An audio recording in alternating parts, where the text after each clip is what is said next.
this is exactly how it would show up to a session, is just a few minutes late. And by a few, I mean like 1 minute late. You know how I park in my own driveway? What happened in your driveway? What happened? I sat in it and I started it and then I turned off the car and then ran back in the house. That's how we do things in the pandemic. The reenactment. How are your videos of your son are my favorite thing on earth. It's all a sham. It's just me green screen myself a bit smaller and then I reshoot it all again with me as an adult in there. Yes. That's very sweet of you, Sarah. So yeah, these filters nowadays are amazing. I don't care if it's fake news. Keep it up. I want to get all of him loving the fire trucks. And the thing is, I don't have a son. It's all CGI. It's all fake. It's just gonna go away like this kung flu. And on that note, let's get started since we're actually live. We've already lost 2 viewers because of hi. Cursing, everyone. Stop cursing. Hey guys, welcome to Chillin' with Voice Actors, the Halp Network edition 2.0. This is our second panel with Halp Network, and we're thrilled to be back. I'm Jeff Burns. Hopefully everyone's having a good day and good times in this COVID, and we get to show you what we're made of. Now, to my left, we have a woman who is so talented, she speaks 4 different languages to really show how talented she is. What? This is Carolina Ravasa. Woo! hello. Say hello in 4 languages. Yeah, I was going to say, what, we're getting only 1 language? Hola, ciao. What's the 4th? Hello. I'm like, It's always English that gets you. Yeah. That's one that throws Hello, me Carolina. Hello, Carolina. We have Sarah Cravens, who I've been seeing a lot these last few weeks. Yay. We'll talk a little bit about that in a little bit. They're dating, folks. What happens? Ship them. They said it would never last. Crave is a fabulous teacher. I'm going to sing her praises in a little bit. Next to Crave, we have Kimberly Brooks. Woo! Hello. Oh, I can only say it in 1 language. And the other thing is, it's weird. Next, is it different on everyone's screen? Because I'm next to you. You're down there, Yep. and who's up there? It's like the Brady Bunch. I don't know. Yeah, but we all have our own version of the Brady Bunch right now. I know, So. it's different. Oh, that's why my screen's narrow, so I just enlarged it, and now People are all adjusting their screens at home. They're like, what? Not to his left. Something's wrong. yeah. So now that my left and right is Carolina Ravasa and Sarah Cravens, and below that is Kimberly Brooks. Next, we have Keith Silverstein. Notice how Keith and Kimberly have matching mics.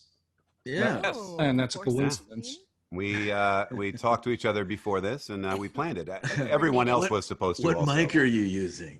On my screen, you guys are 416 right. So Sennheiser. your mics look like it's the set, Those are like they're coming 416s. together. 416. Oh, that's awesome. We I'm planned using that. a 416 right now. Sounds great. Next to Keith, he just came out of a session, and he has another session after this, so we get him for about an hour between these sessions. This is Michael Sorich. Oh, I thought you were talking about Eric. No. Done for the day. I'm going to Whole Foods after this. Very happy to be here I have by a the session. shrimp. Yes. And below Sorich, we have Eric Bauza, who needs no introduction. He's practically all the Looney Tunes at this point. Wow, my tank congratulations. stock. Oh, wow. The, Everybody. I can only say it in Bugs' voice, and I don't even know if he speaks English. Wow. It's Well, I New guess New Yorker talk. Great. Now, everyone knows how I like to start things off, but since we have a few tighter schedules, we got to speed things up a little bit. So tell us some of the roles that you're known for, and then tell us what your first voiceover job was, and what was it like to go into a studio for the first time? Carol, why don't we start with you? You said Sarah or Caro? Carlo. Oh, well, hello. I do Sombra in Overwatch, and recently now Raze in Valorant for Riot Games. Very exciting character. She's explosive. And other little video games and animation stuff for Cartoon Network. I work a lot with Victor and Valentino, and it makes me very happy.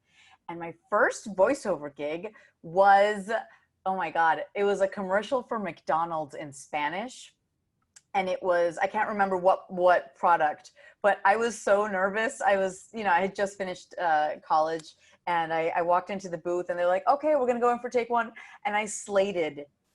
Like, I'd already booked the session, but I'd just been used to like slating every time I was in front of a microphone, and I was like, Carolina Ross, I'm so sorry. And I started freaking out. They're like, it's fine. I'm like, yeah, I'm sorry. Like, I didn't want them to know it was my first voiceover session. So I was like trying to act cool, but I was like, I just auditioned a ton today. Get me out of here. That was it. It was McDonald's. Yeah. That's awesome. Mikado's. Crave? What about you? What are you known for? Well, I don't know. My charming Southern prowess. No,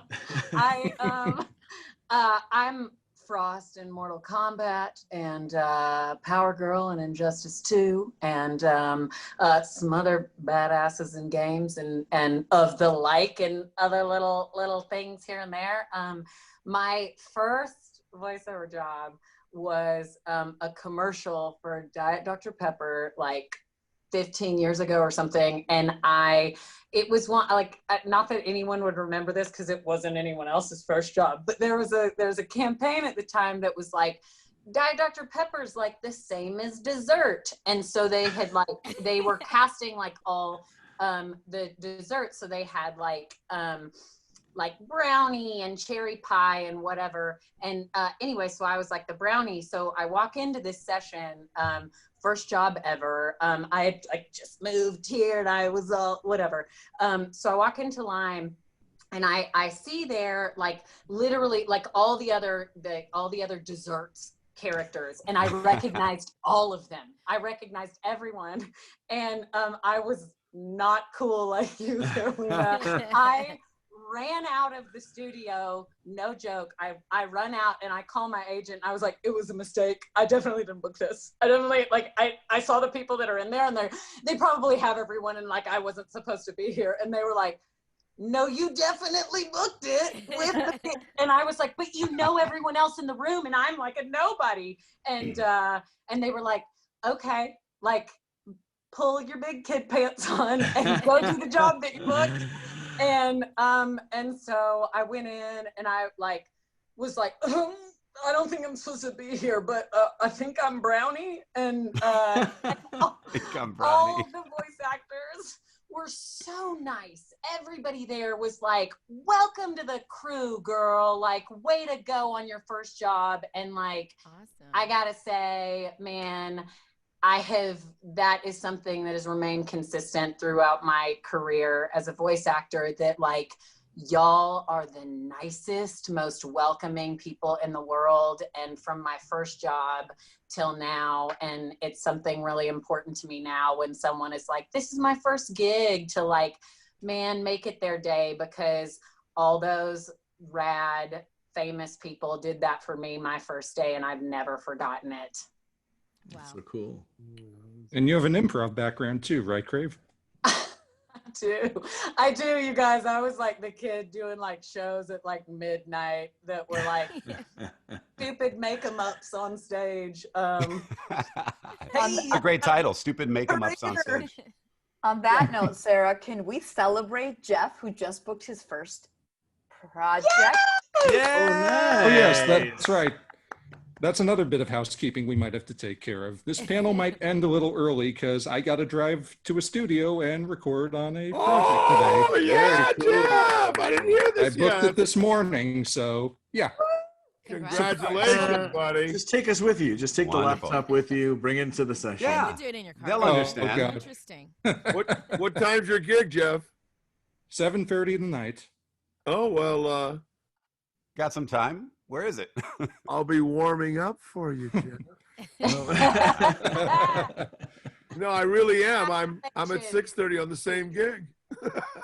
Oh, Nice. Cool. Wow. I guess I'm I'll like pass by you in the greedy. parking lot. I'm getting very piggish nowadays.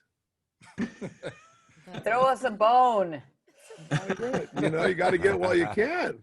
Trust me. Yep. It is the apocalypse after all. It is after. Yeah, anything goes. Little tiny, There's no rules. no possible way that you can't get a virus. The reserve's too small.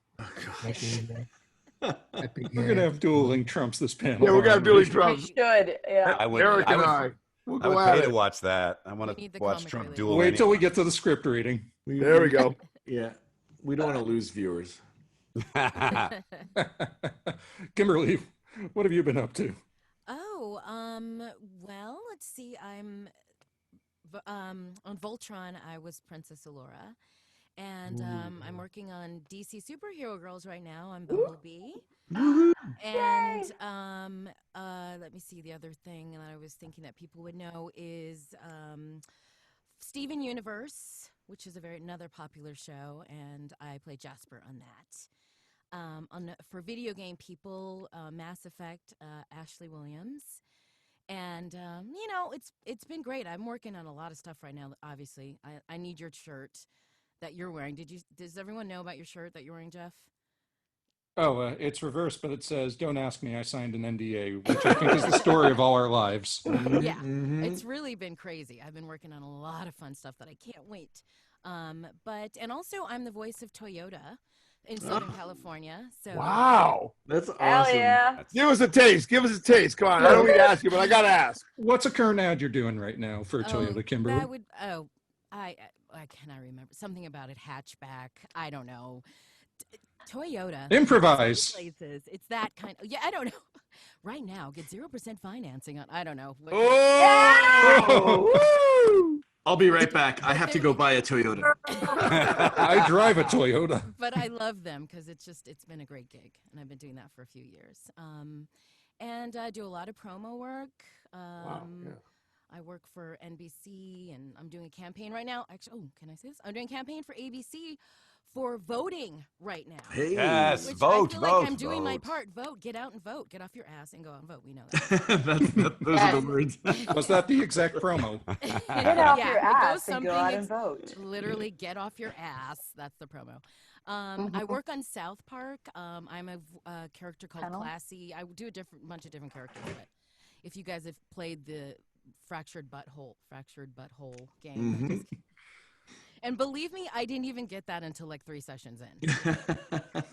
Wow. Oh my God. So that's another fun thing. And I guess my first job was a Doritos radio commercial. And I played, a girl going off to college or something. And I was having a conversation with my dad. And my dad was Gary Anthony Williams. Do you guys know who he is? Yes. Kind of an actor. And now we are on Doc McStuffins, and we play husband and wife. It's kind of incestuous, actually. Oh, wow. Yes. And Gary and I do improv together. You So, do? Me Nice. I've seen you look so familiar to me. Yeah, I love Gary. Come on. I'm working on another show. Can't talk about it with him right now, too. But anyway, so that's What was your first animation session, Kimberly? my first animation session was Dexter's Lab, and I was Mimi, Lily, and Dee Dee. I was one of the friends. And So oh cool. my God, talk about being intimidated. That was my first session, and I was working with Christine Kavanaugh, who she's no longer with us, but she was the most, she just blew me away. She just was so freaking talented and so funny and just great. So that was pretty intimidating, and that was back when Hanna-Barbera was still Hanna-Barbera. Yeah. Wow. Remember back in the day over Yeah, there? wow. Now it's like a card lot or something. I think it's like a don't know. gym or something. Or gym, was, it's something. was that on Coengo It is. Boulevard? Yeah, right in Yeah. Coengo West, and I was very intimidated. But I learned from really great people. And who else was in there? Tom Kenny was in there with me, and Kath Susie. I mean, I'm Wow. just around like the greatest people. So that was a pretty, like a high. Was Colette directing? Colette? No, this was before Colette started directing, believe it or not. And that was she hired me for Mucha Lucha. That was another one of my first jobs that I worked with Colette. But what was her name? Oh, why can't I think of her name? There was Chris the other Zimmerman? cast. No, it was Andrea Romano? no. All those are amazing people that I still get to work with. But I'll think of her name. I don't really work with her that much anymore. But yeah, it was back. God, what was her name? Sorry, Eric. Come on, help me out here. I'm trying to think because I thought maybe was- Chris Zimmerman for sure. No. Jenny I was McSwain. thinking. Jenny McSwain. No, it was like, it's her name began with a D, I think. I'll think of it. Sorry. I'm trying to figure out. I'm trying to bad at find names. on my phone this photo of me at Hanna-Barbera when I was wearing all denim. You could see. It's Oh my gosh, that's a great Canadian. picture. That But is the it best was like picture ever. the old Hanna-Barbera studio. Right. I was so Yeah. excited. There's all Fred Flintstones on the Oh my God, Uh-huh. that is on the so wall Right. there. Wow. But yeah, that was like before the. Before- I could easily still probably fit into those clothes. I don't know if I was a very fat kid or a very tiny man in the future. Somehow it kind of all all worked the out. same. It all works I out. I want to ask Kimberly, who does your lighting? Because you look fabulous right now. Thank you. What's going I on? did put a light into my booth because Okay. I'm having, I'm sure everyone has a ton of Zoom sessions and it's like pitch black in here because I have a light and I have a fan, but I can't turn any of it on because it makes noise. Makes noise, yeah. So I have Looks a light good. that's I thought it was like natural light coming into your booth, well, or there is natural light because I have a window right there. But Oh, there's- what? Yeah. Kimberly access just to brings everything. natural light with her wherever she goes. Ah, yes, thank you. That's very sweet. Keith, your turn. Yes. Okay. All right. Yes. I voice Torbjorn from Overwatch. From Miraculous Tales of Ladybug and Cat Noir, I'm Hawkmoth. Hisoka in Hunter x Hunter. Vector the Crocodile in the Sonic the Hedgehog series. I voice Hunk from the Resident Evil series. What am I forgetting? Hammerhead from the Spider-Man video game of late. Speedwagon from JoJo's Bizarre Adventure. What else? That's a lot. A lot. So much. New stuff. Oh, Goheen in Beastars. N in Dorohedoro. I don't know. I keep busy. I do stuff. Sounds like it. Like first stuff. I had a really cool, what I consider my first like official gig. I did a couple of like in-store listening stations and stuff like that. But the one that I consider like the first legit one for animation was I worked on a webtoon called Chuck Jones Thomas Timberwolf, and it was the final project that Chuck Jones did. You worked on that? I worked on that. Are you kidding? It was That's unbelievable. crazy. And it was a bit intimidating, but it was amazing. I didn't know any better at that time. I definitely knew who Chuck Jones was. I knew that was a big deal, and I enjoyed every moment of it. And I got to work with like Nancy Cartwright and Joe Alasky played the lead in that, and I did various voices here and there, and it was great. It was amazing. It was an amazing experience. It was very cool to, knowing that I got that in like at the only point of time that I could have gotten that in. So yeah, super cool. Did you get to meet Chuck Jones? I didn't. I got my voices got approved by him, and I got an autograph from him. But at that point, Steve Fusati was kind of running the show. Other than Chuck had started the show and had created the characters and everything, and but he wasn't coming in on a regular basis. So I was hoping to, but I never got the opportunity to. So He was probably like 99.9 years old at that point 9 is the one that'll get you. Yeah. The one. My favorite radio station. What was it like to work with Joe Lasky and Nancy Cartwright for your first gig? It was amazing. I just sat back and tried to watch and learn everything I could. And I was just so green that I just did my thing. It's funny because I can walk into a session now and get more intimidated by people. Well, I was just so young and naive then that it was great because I just did it. I just was like, this is amazing. Like nothing could go wrong. There was no voice in my head whatsoever saying like, oh, that was a bad choice. Like, no. So I just had fun. Yeah, it was just great. It really was. And they were wonderful to work with. Mikey, your turn. Eh. Wow. To me, my first gig was I didn't get paid for it. First tell us second what grade. you've been doing. What have I been doing? Okay. Yeah, some of the Well, voices that you do. and then tell us about some of the gigs you're directing, if you can talk about that. I can talk about the one that we finished in December. I was lucky enough to get a little of the overflow directing on Final Fantasy VII, and that was a real joy. Woo! To see all those wonderful actors come in and do such a great job and make such good money. Everybody made really good money on that. It's a wonderful cast. It was really great. Nice stuff. I'm currently directing 2 new animes. I don't know if they're that new. I think they're pretty new. One is called Monster Girl Doctor. So now you have to figure out, is it a monster girl who's a doctor, or is it a monster that is a girl doctor, or is it a monster girl doctor? And it is a monster girl doctor. Yeah. Okay. And then the other one is God of High School, which is very popular. It's an original thing from Korea. It's going to be really big. And I get to wrangle Robbie Damon. So that's a lot of fun. We're having a good time. Oh, I get My to neighbor, wrangle Rob- Christina V on the Monster Girl Doctor. She's doing a great Nice. job as well. So I've been very lucky. I got to direct Boba Boba Boba Bo, which of course everyone knows, a very famous piece starring Richard Epcar as Boba Bo. And that was many years ago. When I think of my first gig, I think of my first gig as actually not a paid one. I was in 2nd grade and my teacher happened to overhear me imitating the principal. And so he goes, I want to see you after class. I'm like, oh, shit, I'm in trouble. Oh.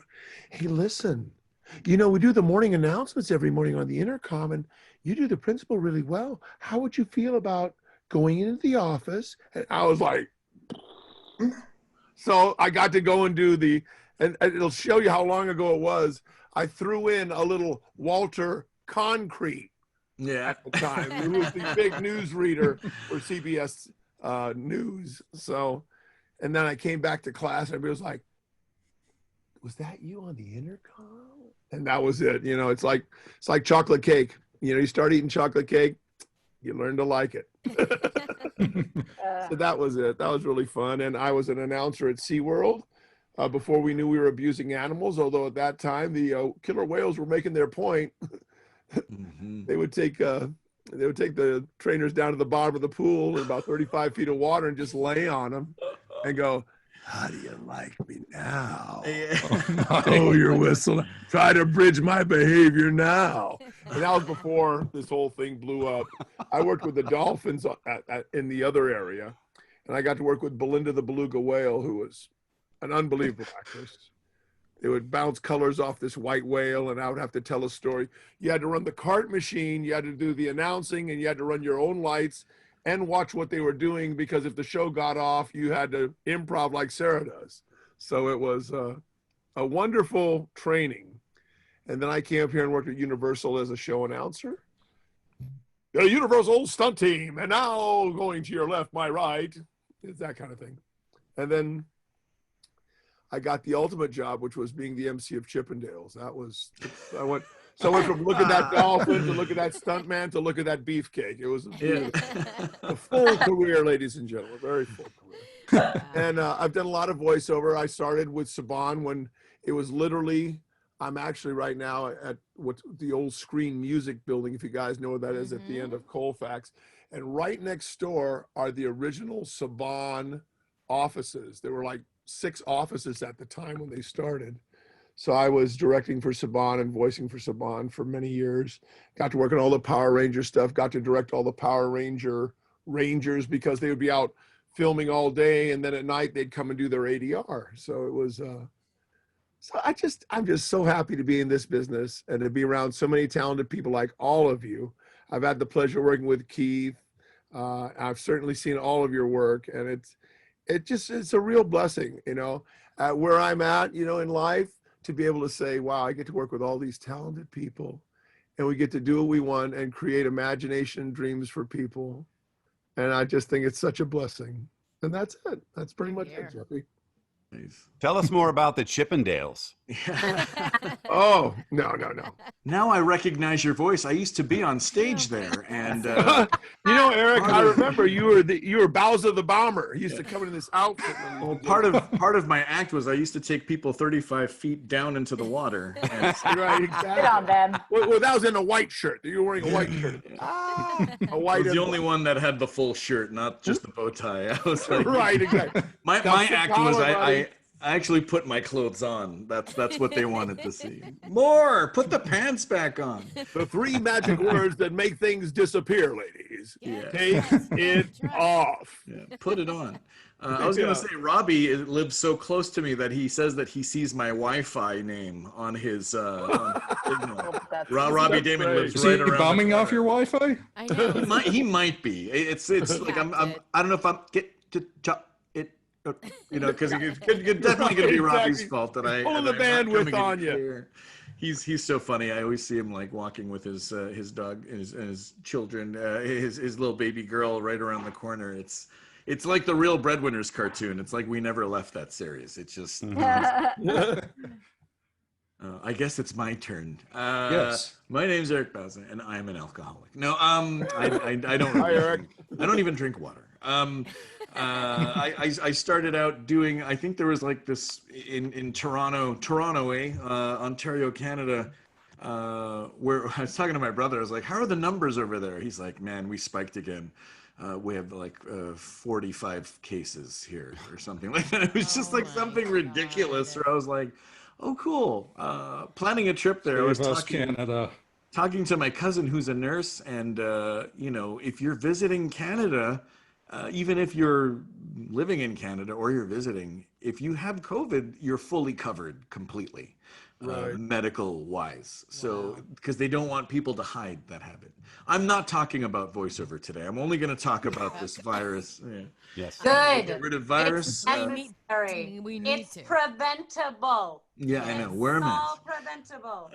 But the first voiceover gig really I had was like this voice of a talking duck on some website for some multimedia company. It was the equivalent of like that the little paperclip in Microsoft Word, that wizard would pop up.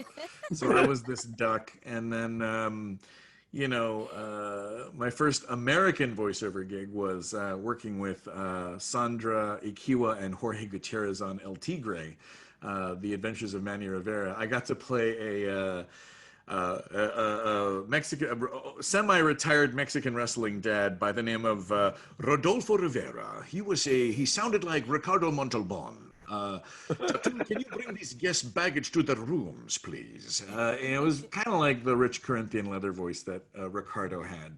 And that's the best part about growing up in a household with parents from the Philippines. It was like listening to, that was my first study for voiceover, was like these folks, my parents who had accents. They were trying to sound as non-Filipino as possible. So I would get my training from them with accents. So like every time I go back now, it's like, Eric, you have to go visit your grandmother in the cemetery. So you mean the cemetery? And they're like, yes, the cemetery. So it's all about where the inflections aren't supposed to be with people from third world countries like the Philippines, which I've never been back to. I don't know if any of you have traveled to the Philippines. I have been to Makati, my friend. Oh, I want to man. tell you. I would stick out like a place. sore thumb there. They'd be like, "Hey, that guy looks like he eats." So Exactly. Oh my God. I would be I would be held prisoner over there. I'd be like, "Where'd you get the food, man?" Exactly. But I've been blessed recently with the opportunity to do the voices of some of the more familiar Looney Tunes. I've been Marvin for like 10 years. Isn't that lovely, Earth creature? I like this Halp Network, but it blocks my view of Venus. Therefore, I shall have to blow it up. And then Bugs Bunny, who's the Apocalypse Bugs Bunny toy, is available right now. You see, he's got half the skull. See, this is the part about being in the apocalypse. I have to clean. I have so much junk around this house. You got Fozzie Bear here. I had to pay for this. Disney would never give anything for free. They give nothing. Now No one there's a gives anything surprise. for free. I You have to know. just pay for everything. But and now I'm here with you guys. So this is cool. I love you all. I've worked with most of you, and I've partied with some. And I've witnessed from afar all of your work, and I think you're all wonderful. Aw. Thank That was you. such a great Likewise. panel, guys. Have a good night, and I thanks know, for it was Yes, watching. later. nice Very to kind meet you. man. Cool way to I am end, sending the wrap it balut all up through with the a bow DoorDash to you. Bauza. Oh my Oh gosh, no. that'll only scare people. Also, you also worked on the animation side of things, so tell us about what that was like. Oh man, I started out in animation, not on the other side, on the other side of the mic as a production assistant, and then I moved up into scanning and photocopying. We also use the thing called a fax machine. I don't know if you guys know what that is, but I still have one. I did some faxing back in the day. So I started assembling model sheets, and then after that, I expressed an interest in editing. So I started editing animatics, and then sound effects, and then doing scratch, and then character layout, which is something that really doesn't exist unless you're working in feature, because the way they make shows now, the budgets are so tight, and they expect the storyboard artist to practically animate these boards, like the comic strips that are later sent to my cousins in the Philippines where they get animated. But I used to take rough storyboard panels and I used to draw them like full poses. And that was like a lot of fun. I used to, but it eventually started to eat away at me. I felt like the lettuce guy at Taco Bell. I would get the taco, put the lettuce in, and hand it off to the guy with the sour cream gun. So I always thought about voiceover all day, every day, and I eventually quit not having any leads in voiceover, and that's how much I wanted to do it. Was that even I would suffer, and you guys know it's like if you're not hunting for the job, you're as soon as you walk out of the booth, you're unemployed again until you walk back in. And it's so scary, but at the same time, it's the stuff that pushes you to be better and the stuff that pushes you to book that dream gig that you always wanted. And again, thanks for watching our panel, guys. Good night. It's been wonderful. Great encore and wrap up once again, Bauza. I gotta get back on my pills because this is not working. No, I'm just kidding. I keep saying the same thing over and over again. Anyways, back to you, Jeff. Okay, wow, we actually went through this a lot faster than I thought. You said to go fast. We're going fast. Anyway, why don't we do some cold reading since Mikey's got a session at 2. I love it. And all right, does everyone have their scripts? Did we get sent this? I'm trying to find the email with the scripts. I don't know if Bauza, you need to Jeff get with sent the it. program. Stop arriving late. I'm trying to make it as if the pandemic hasn't happened. So You're playing Well, a good luck with scientist, that. Eric. For God's sakes, you're my son. this is the strange doctor, right?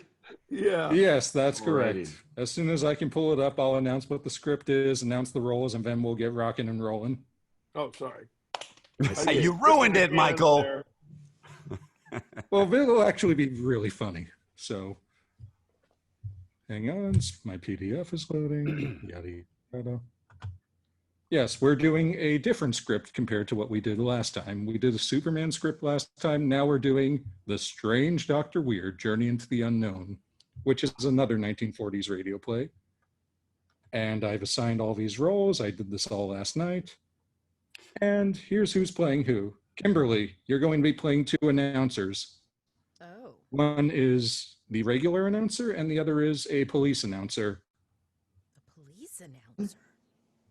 Okay. Yep. Our strange Dr. Weird will be played by Keith Silverstein, and he's got to make it as weird as humanly possible. There's the script. Strange Dr. Weird. Our main character, Paul Drake, will be played by Eric Bauza. Yay. Paul's dad will be played by Michael Sorich. Ageism is rampant in this business. Don't let them know how old you are.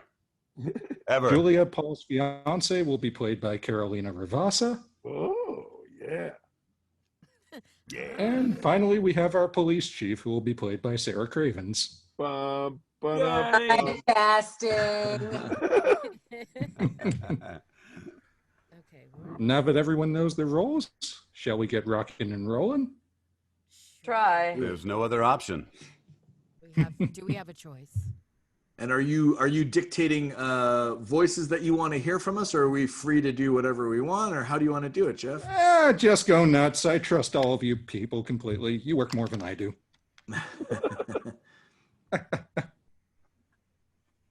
Not today. You're working more than I am today.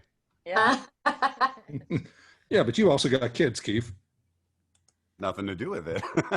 I work with. I'll bring them with me. I throw them in the trunk. I mean, it doesn't matter. Yeah. You got to work when you get work. Fair enough. All right, Kimberly, you have the first line. I do. Wow. Okay. This is catching me off guard. Here we go. This is official. Here we are. Do I read all the stage stuff? What is it? Music? No, you don't have to read all the stage stuff. Alrighty. But if you're not doing anything, do sound effects.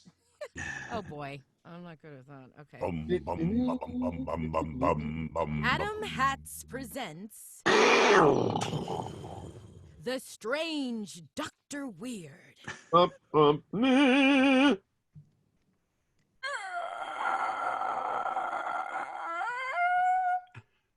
Good evening. Come in, won't you? Slam. You seem a bit nervous. Perhaps it would calm you a little if I were to read to you from the secret journal of Professor Drake. It's a fascinating tale. I call it Dun, dun, dun. Journey into the Unknown. No.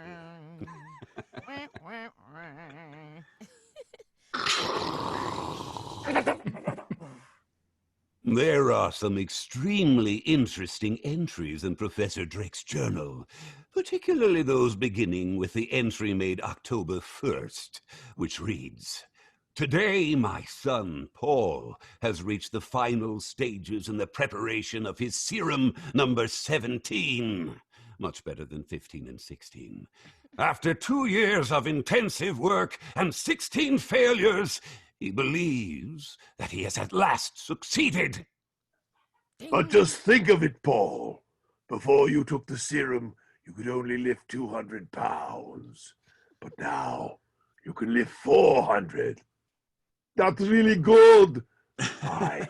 Your strength is doubled. Yes, with the added strength of my serum will give him. Man will be able to resist diseases like COVID-19 that he succumbs to now. His lifespan will be lengthened by 20 or 30 inches. I mean years. Perhaps even... Ding dong! I'll answer it, Paul. Oh, it's you, Julie. Yes, I want to see Paul. Oh, yeah. Well, you can't, Julia. You can't. He's right in the middle of an important experiment. But I haven't seen or heard from him in 2 weeks. After all, I am his fiancée. But, Julia, he can't be disturbed. The president of our country is disturbed. He's in the... Interrupt me, Julia. Oh, hello, darling. Why, Julia. Oh, Paul, you squeezed me so tightly. I'm sorry, dear. I'm afraid I don't know my own strength. Oh, that's all right, Paul. What kind of experiment is it you're working on? Darling, I signed an NDA, like Jeff's shirt, and I can't reveal anything yet, not even to you. And we just smooched. But when my work is done, you'll be the first to hear about it.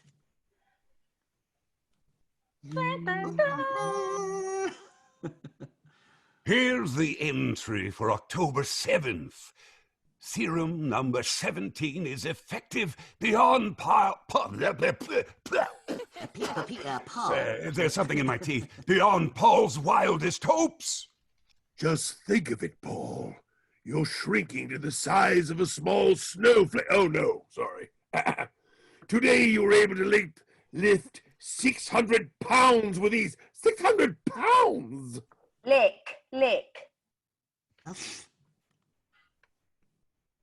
Is that where we are? Are we, why? I think so. Why are you staring yourself in the mirror so much, Paul? Well, first of all, I'm an egomaniac. Father, do you not notice any change in the shape of my head? Why, no, Paul. And I'd certainly notice a change if there were one. Yes, you did make me, of course. It must be my imagination. On October 8th, he wrote, "This morning, when I entered the laboratory, I found Paul fast asleep at his desk. I woke him.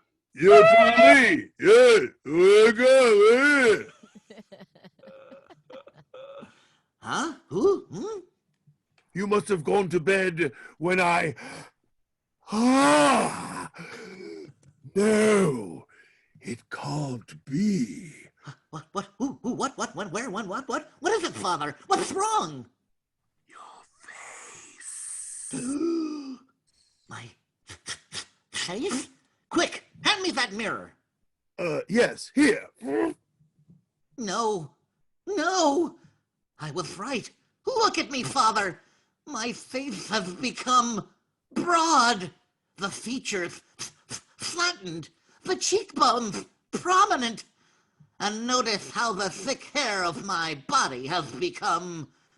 I've reverted to a Neanderthal duck man. The Neanderthal man.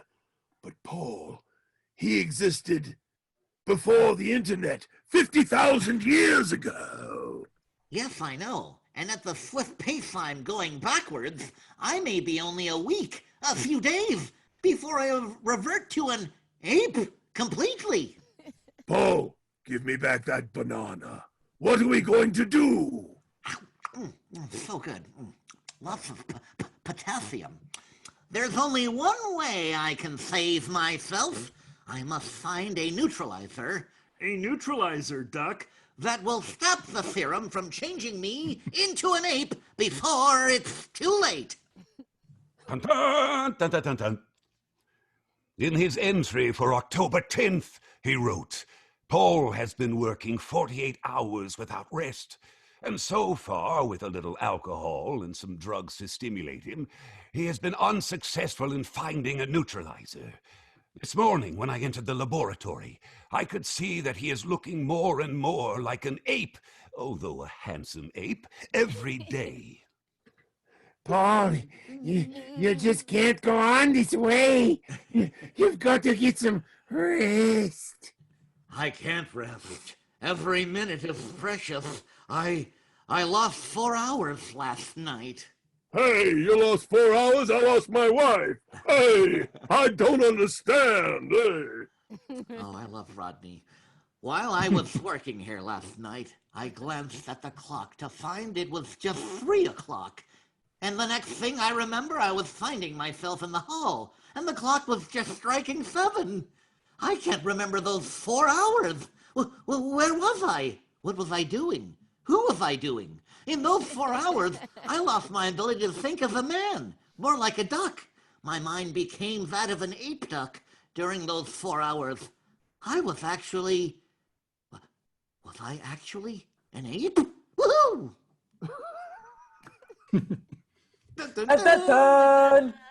We return to our story of the terrible, dangerous, threatening thing, young scientists, in just a moment. Meanwhile, for a breathing spell, a word from Dr. Weird.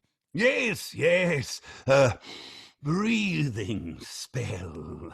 Something pleasant to think upon. And what subject would be more appropriate at this fall season than hats? I'm sure my young friend here can tell you something most helpful about Adam hats. Yeah, thank you, Doctor. Gentlemen, Adam, hatted to the famous Americans for many years, has created a brand new value in fine hat gear for men. It's the Adam 5. Nowhere in America can you find a better buy. Try it on an Adam 5 for yourself and see. Notice the perfect fit and the up-to-the-minute fashion, the quality feel of the lustrous fine fur felt. Every Adam fine is fine fur felt, hand-locked by master craftsmen, and you have a great variety of correct styles from which to choose. Try on an Adam 5 tomorrow. You'll look right, you'll feel right in one, proud to be seen wearing one anywhere. For another Adam hat, choose from prices ranging from $3.45 to $10. Are you kidding me? I mean, sure, they look great. If it bears the Adam crest of quality inside the crown, you can trust the honest value. Now, let's return to Dr. Weird and his tale of journey into the unknown. The entry for October 11th in Professor Drake's journal reads as follows. The changes in Paul's appearance continue. His body is now completely covered with heavy growth of hair, and his skin is rapidly turning to a deep brown and becoming coarse and calloused.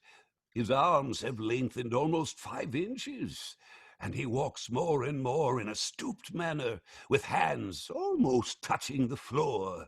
And yet, no change in voice has been noted.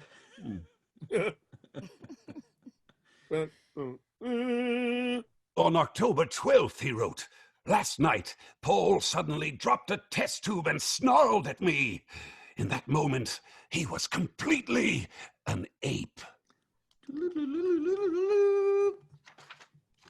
The entry for October 13th reads, last night when I came into the laboratory, I found a window open and Paul gone. I immediately rushed out into the night to find him naked. But time was of the essence. A few blocks away on the university campus, I saw police gathered around the body of a girl who had just been murdered. Every bone in her body had been crushed. A few hours later, Paul returned to his house. He could recall nothing of what had happened or where he'd been. To prevent another accident from occurring, today I had steel bars placed over Paul's bedroom windows, like you do.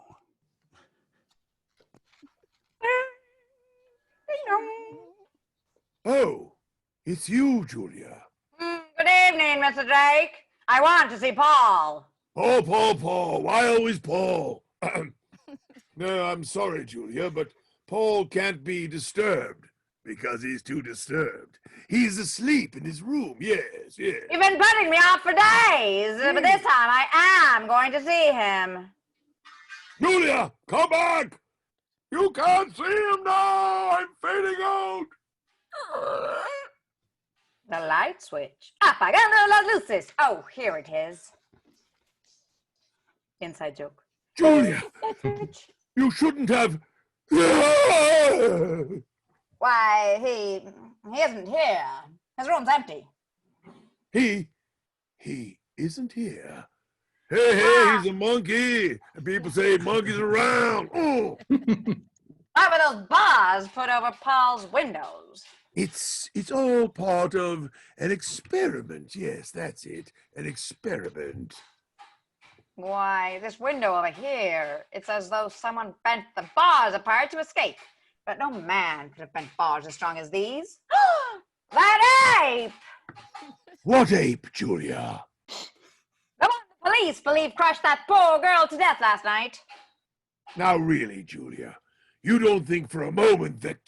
You were using an ape in the experiment. This room was his cage, and now he's escaped. Julia, you're wrong. I assure you. Paul's out looking for that ape, isn't he? And the ape's a killer. Please, Julia. I'm going to get the police. At the latest by day after tomorrow. And now a special message from police headquarters. 20 minutes ago, an unidentified girl was found crushed to death. It is believed she was killed by the ape that murdered Betty Ryan late last night. All residents are warned to stay off the streets. Click. Oh. What's up, Doc? First I was a duck and an ape, and now I'm a rabbit. Father, I heard that what that announcer said. I killed that girl tonight, didn't I? That's the last time I mixed vodka and carrot juice. The one last night, too. I'm a murderer. Hey, Paul, listen to me, okay? The police, they be looking for anyone for you. You haven't got a moment to lose, eh? You got the neutralizer, you got the code book. You're going to go ahead, you're going to work on it like you did last night, okay? Then you're going to be ready to go by now, okay? Shouldn't it? Huh? Ready to go. All right, Dad. And this time, I'm certain it'll work. You must take the injection before it's too late, and you revert forever to an ape. Could you guys open up in there? It's the police. It's the police, Father. The neutralizer. Before it's too late. Come on, you guys. I have to fill the hypodermic, Paul, before I can give you the injection. All right. I mean, I gave you a choice, but I guess, dudes, just break down the door. Hurry, Father, hurry. I am.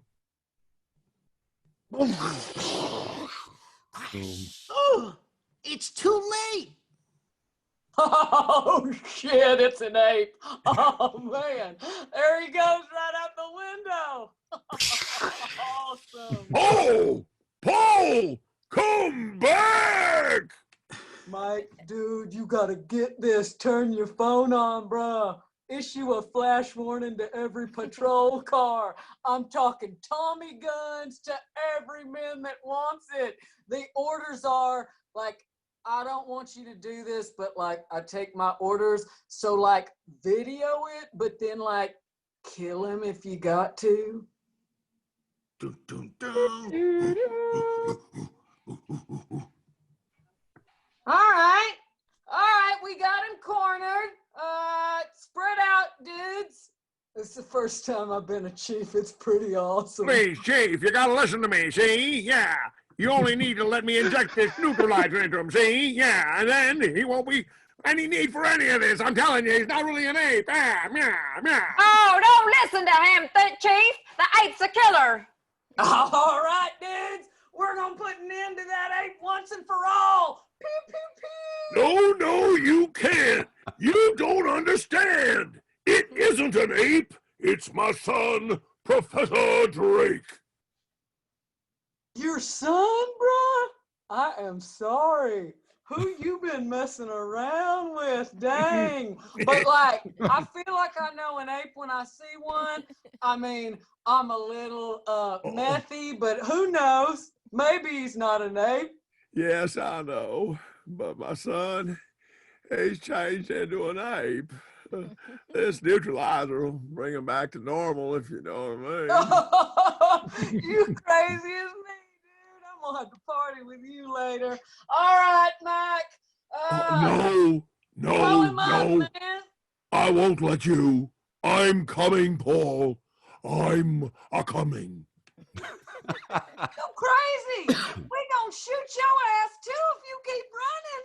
Come on back, man. Come on back. Yeah, Paul. Hey, Lamont. Killing no dads here today. Hey, Paul. It's your father, dummy. Come on. I got the neutralizer, see? Get away from the ape, Mr. Mike, Mr. Drake. I don't even know your name anymore. Paul, wow, I have the injection here. Wow.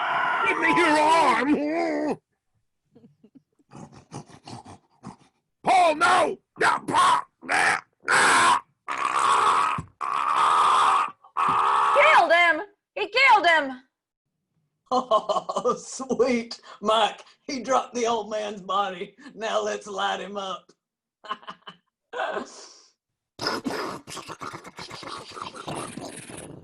Yeah. Pew pew. Cool shit. Oh, my chest. I'm dying, Doc. Father, where am I? What's happened? That ape's talking. Oh, I'm walking into the light. Oh, I'm so cold. Oh, I'm dead. Well, I thought maybe we could be friends. It was a great pity about poor Professor Drake, wasn't it? He was so young. What am I going to do with his journal? I thought I might carry it on I might carry on his experiments, is what I meant to say. But I would need someone to assist me as a sort of human guinea pig. Perhaps You would like to volunteer? Oh, you have somewhere to go. Oh, well, too bad. Perhaps you'll drop in on me again soon. I'm always home. Just look for the house on the other side of the cemetery. The house of Dr. Weird. Dr. Weird.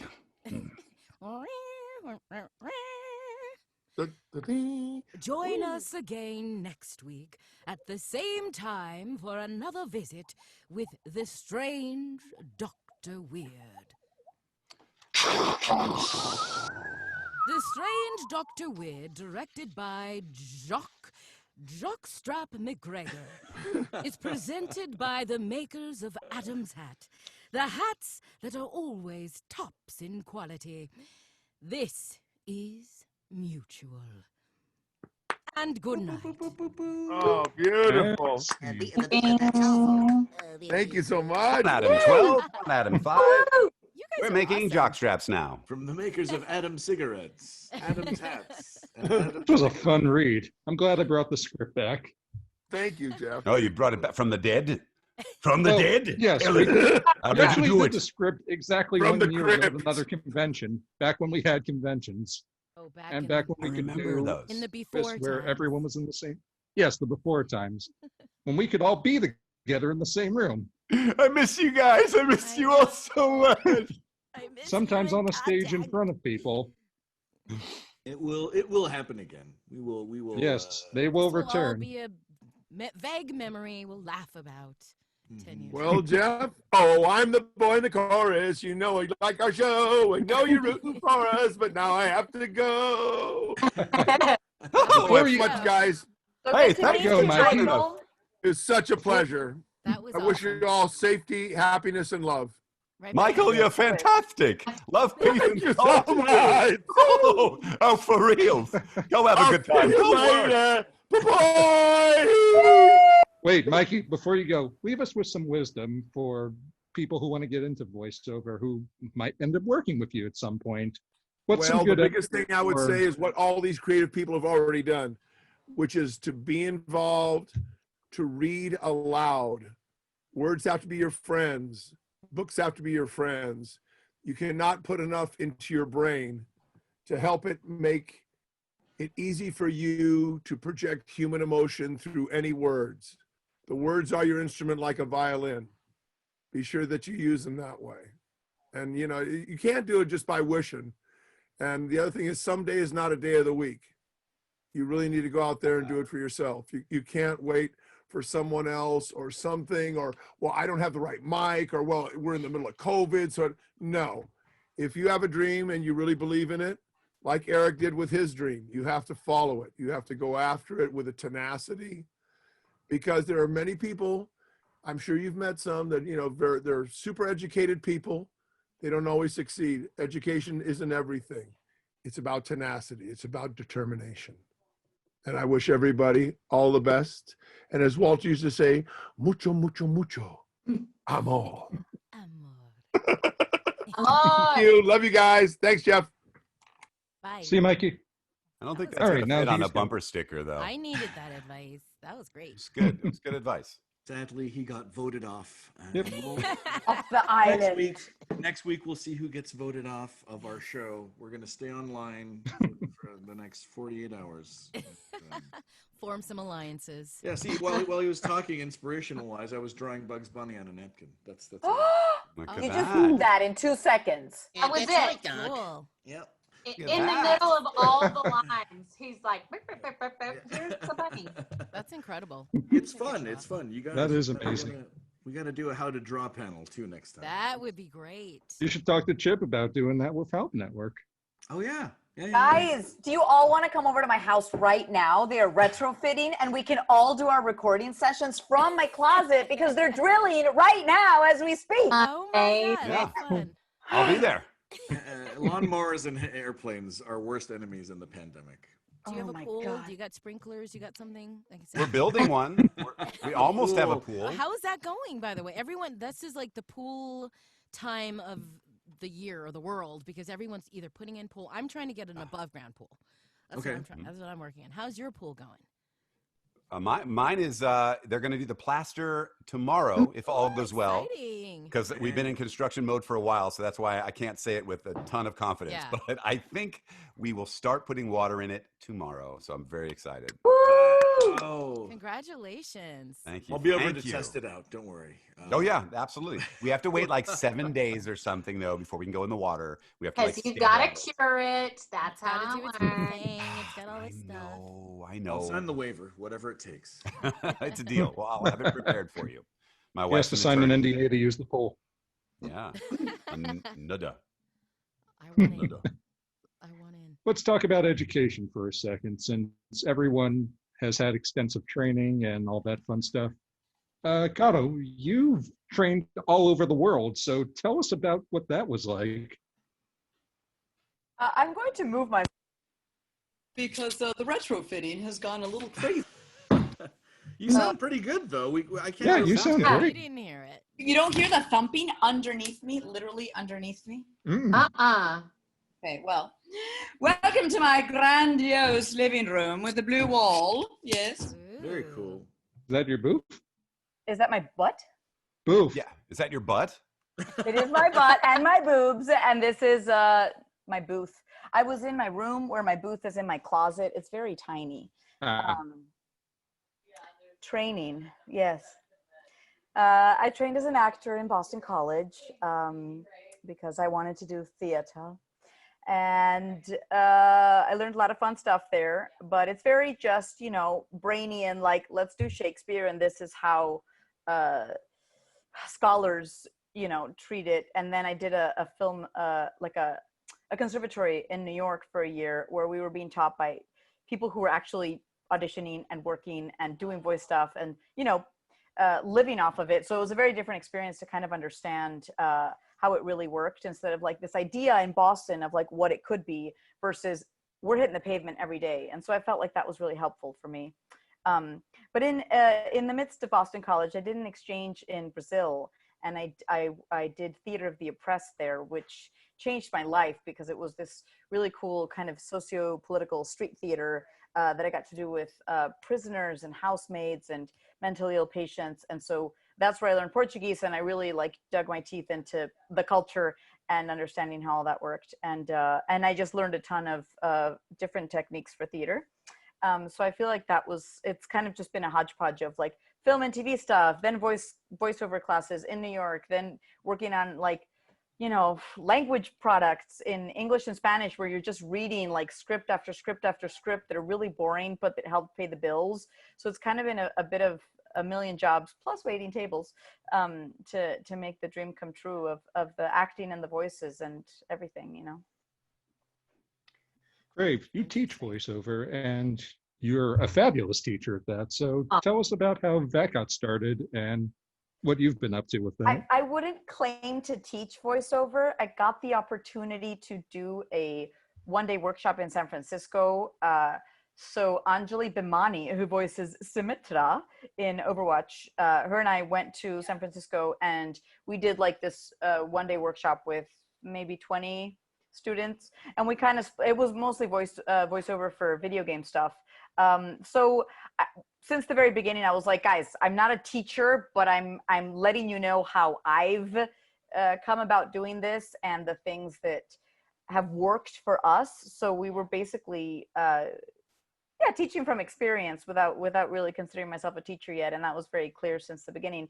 But I think it was a really lovely experience to get to work with people and understand where they're coming from, and you know, I think we've gotten used to what commands for a video game are, and like, I'm a soldier, this is how it goes, I'm in battle, this is how it goes, whereas a lot of people, even my actor friends who've done a ton of theater, are like, what do I do with this? And it's like, oh, you just pretend you're in battle and you command.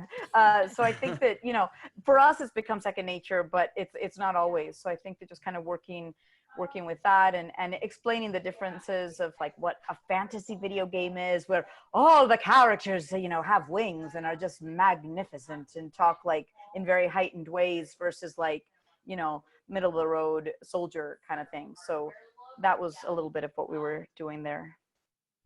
Yeah. Crave, talk about some of the work you do at ACE. I have there's a studio, Ace Studios, that was an on-camera space for classes, and the owner reached out to me and was like, hey, we want to do like a voiceover thing, and it worked out at the time, and I was like, well, here's the deal. I will say yes if I get to do whatever I want, because what I want to do is like create a program that is everything that I wish I had when I was starting out 15 years ago. And I don't want to just do like, here is a 6 to 8 week class in commercials, because that's what's happened. I want to do the things that like I notice when I'm out and working, and like, oh, I wish someone had told me that. I wish I knew this, how to get going. So that is kind of how Ace started. I teach the commercials class. I do a lot of commercials, and I would absolutely like agree with Carolina that like it's I don't ever, this is another thing with like teaching, I'm never like, this is the be all end all and this is how you do it and whatever. I'm very skeptical of that kind of thinking anyway, just because I think all of us, you could listen to all of our stories and they're all very different, and we all approach things differently, and it's very meaningful and helpful, everyone's different approach. And so I think it's very like you share your experiences and like, this is how I do it, and this is when I get this thing, this is how I think about it, and this is what works for me. And that's how I come across it. I think like I would say commercially, like you know, now that we for a while now, but you know, we're out of the like announcer voices, and it's very like real and talk to a person. And I think you know, I think something that kind of worked for me was that I don't like have training. I literally shouldn't be doing this for a living. Like I just am like some like white trash kid from the country who was like, let's do this. And I was like confident enough to like fail a bunch of times and just learn from it. And I think that like, that comes across as like this, like, oh, I'm just talking to you like you're a person, and that is working for commercials these days. And so I like, I love, and the thing at Ace is I bring in a bunch of different people just to be like, hey, how do you do this? How do you do this? And because I think as, you know, and me personally, having all these people come in, I learn from them too, because I'm like, oh, they approach that so differently than I would. And that's so helpful when I get like stuck on something. And yeah, I think that like it's a big, I've always like loved like teaching and sharing the wealth and being like, man, this is the coolest job in the world. And I'm really lucky that I get to do it and I get to make a living doing it. And like, I don't think I'm anything like special or like really that talented. I'm just like, you know, I'm just like, all right, I'll try that, you know, like, I think that giving people that permission is one of the like big things I focus on, of like, don't go into things like, don't pick up a script and be like, what do they want? What are they thinking? And drive yourself crazy doing that. Like, do your thing, do what you think, do like jump off a cliff with your idea, and like, they may like it, they may hate it, but I'd say you're gonna book a lot more jobs like trying something that you really believe in, that comes across as like authentic and real to them, than it is if they're like, oh, they're really cautious and trying to give me exactly what they think I want. So I don't know. I think I'm just like maybe too like dumb and untrained to like to hold myself back. I don't know. Yeah, so That's my philosophy, guys. And you also do private coaching and demos too. So what philosophy is your What? demo production? Well, that same thing. It's just with like commercials. It's very much like connecting with somebody and being like, how do you talk to people? Because like if you're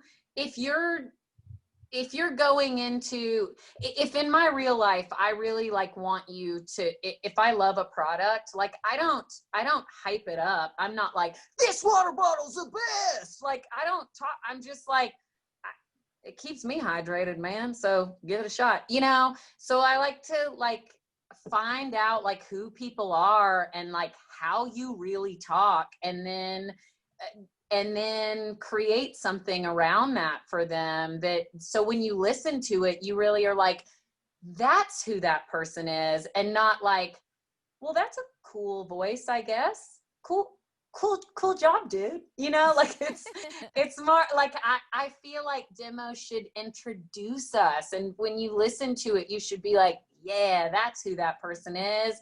Nice to meet them. And I, you know, again, I don't have the correct or like studied like philosophy for any of this. I'm just like, this is what I think works, and it's worked for me, so let's give it a go.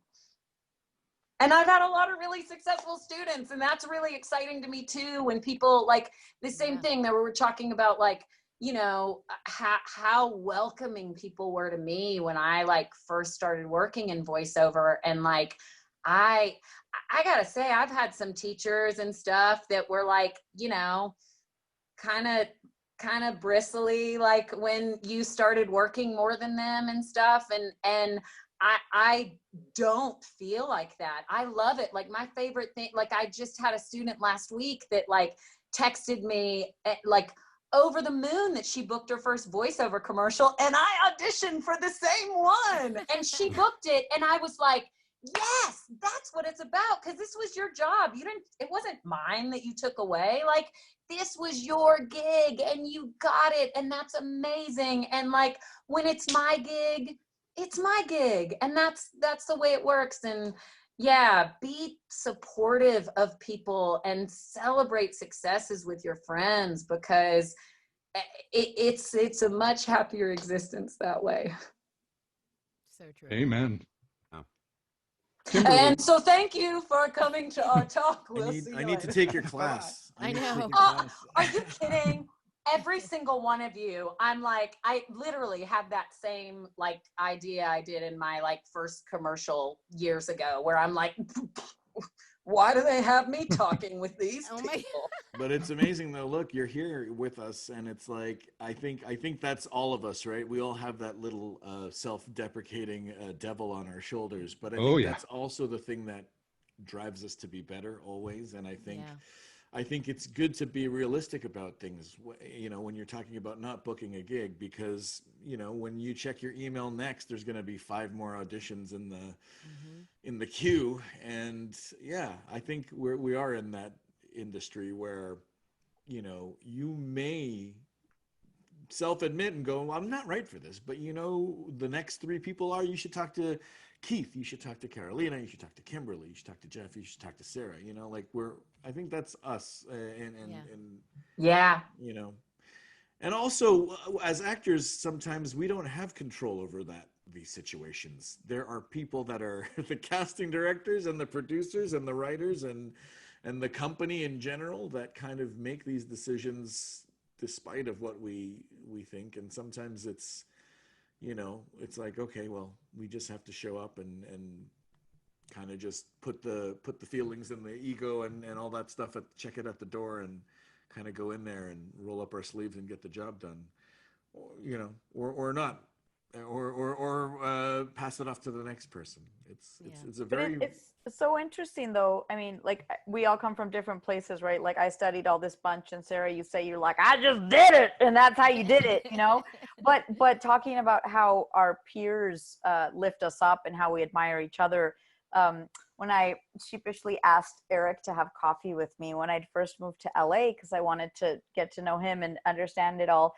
After our coffee session, he texted, you know, this beautiful text like, alluding to the fact that like I was the real deal as a voice actor, and I told you this, Eric. I had to pull over and like not cry because having your peers or people who are working a ton tell you that you are doing it more than casting who has cast you, or more than a director who's worked with you. You just go, oh my God. And like, that's where I feel like the voice community is really supportive. Like you said, Sarah, like even if I audition for the same thing, whoever books it, it's like, we're sharing the knowledge, we're sharing the gifts. And that's what, this is, it's just beautiful. I also wanted to text you after. I was like, "Oh, you overpaid on the tip. I just wanted you to know that I couldn't give them that much. The coffee was okay, but it wasn't worth that much." And I was inspired. Turn back and try to get some of that money back. Just kidding. But you know what it is? It's like we're actors. No matter if we book or we don't book the gig, we're still actors when we walk in and when we walk out. And I think that's hard. It's so hard when you walk out and maybe you didn't get it, and it makes you feel less of an actor, but it shouldn't, because that's just part of the job, right? It's just, it is what it is. I mean, I wish we could, there's Frank Welker and the rest of us, I say. I wish we could all be, like as decorated as some of our peers, but at the same time, it's like we all have our stories and our journeys, and the roles that we're supposed to book are the ones that we are going to be, right? And I love that. I love the idea that you are just doing it at the beginning, at least, Sarah, by the seat of your pants, saying, "I'm just going to do this," and go, yeah, because that's what you have to do, is have that leap of faith and jump right in. You gotta Thelma and Louise it sometimes and just jump off that cliff and hope for the best. That's how I did it at the beginning. I did go, and then I did like take classes and stuff after that. But I do think that there is that thing in you that like at some point you have to be like, do I want to be a student the rest of my life, or do I want to do this? And I don't mean like you ever stop learning. Like I still consider myself a student and learn every day, but I'm like, but you know what I'm saying? Like you gotta at some point be like, I want to do this, and I'm gonna do it. I'm gonna do it, or I'm not. Yeah. Oh. We have a mystery panel coming in. There's an echo. I know, that was weird. Yeah. I want to know what's happening. This is like government tapes. Talking. What are we eavesdropping on? I don't know, but it's cool. I like that our panel is haunted. Ghost panelist. I guess the story's not over. No, it's. But yeah, I was just gonna chime in and say, yes. Yeah, I've been doing this a really long time. Not to age myself, but that is so loud. Like I almost can't hear what. No, I hear you perfectly. Oh, you do. But you don't hear that voice, the mystery. I hear that voice. No. I definitely hear that voice. Yeah, I don't. Here. Let's all just. Is that your stay sister, silent for a Carolina? second. No, it's gone. It's gone. Okay. Oh my God, it's my sister. I'm gonna put it on mute. I didn't realize what you were talking about. Oh. Well, tell her we said hi. Yes. Sounds like we it's in love the the background. ghost voice. We should provide some Walla for her Zoom call. She should get into voiceover too. I know. It's the body I stuffed in my closet earlier. I guess I got the duct tape off. Weird. Kimberly. Thought it was dead. It started moving. Okay. Very strange. Did you ask me a question, Jeff? Sorry. Oh, we were just gonna try and get into your point. Oh, well, I was just gonna say, I had a session the other day with a group session, like, I don't know, 10 actors on, the director on Zoom and everything. And it was a really nerve-wracking scene. And this show that I'm working on, I play 2 characters, and they talk to each other in this particular scene, and it's a really emotional scene. And I felt so supported by all of my other actors, and I didn't say anything. I just could tell they were like rooting for me in that way. And after I was done, we were done with the session, I got a text later on from an actor that it was like, we were working on this show, but we didn't know each other before this. And she was just like, "Oh my God, you nailed it," or whatever I don't remember what they cool expression she used was, but it was just like, I was like, I love this community. I just love that. I mean, because I come from theater, like, you know, probably not improv, which I think is terrifying, but but from theater, I've been doing children's theater since I was in, I don't know, 3rd grade. And I was in theater. Luckily, I grew up here in LA, in Palos Verdes, and we had money at our school. So we had a actual theater program. We would put on 2 shows with a professional choreographer from Hollywood that would come out and choreograph our shows. Wow. We have this great director. We did Sweeney Todd, and we had the actual chair that they used in the Broadway show for the thing where the people and then go into the stage. Like, so we had money. So I'm very lucky that I had that exposure, and I had just really supportive teachers. And then I went to Cal State Long Beach, which had an amazing theater program. And I actually started a theater company called the Elephant Theater, which isn't there anymore, on Santa Monica Boulevard back in the day. Oh my God, I did shows there. That was me. I was creepy. It used to be a I don't know. I can't really talk about this. Is this like a PG or a G show? It used to be a rave. The theater used to be a disgusting rave, and a lot of things happened in there, and I had to clean some things up. That's all. Oh no. I personally scraped things. But anyway, yeah, that was our sorry. But It had to be that's said. Hollywood. That's the business, baby. And so so I have that theater, and I have all those friends and all that to sort of like rely on. And I feel like, you know, as an actor, we really, really need that. And obviously studying and all the things that, you know, we're talking about right now, going to school. I did some Kalmanson in Kalmanson. I did some voice classes there back. Actually took Mary Kay Bergman's, she used to have an animation class back in the day. And that was, and I remember I was working on, I had booked Scooby-Doo while I was working on taking her class. And she was, oh my God, she was so good. And that was really another, and I was almost even intimidated. I saw her in an audition, and I was like, I just was nervous to even talk to her because she was so just, I don't know.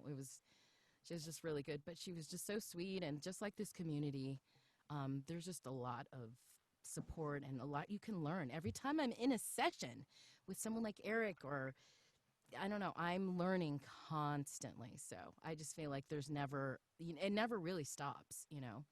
It's cool. That's my story. That's my history. What was Mary Kay like as a teacher? Like, what was the most important lesson you took away from her? She taught us how to do a horn she said, you always got to be prepared to do whatever they ask you to do. And it's weird because now I work on South Park, and I work with April Stewart. If you guys know April, she does all of the voices that Mary Kay did. She's amazing too.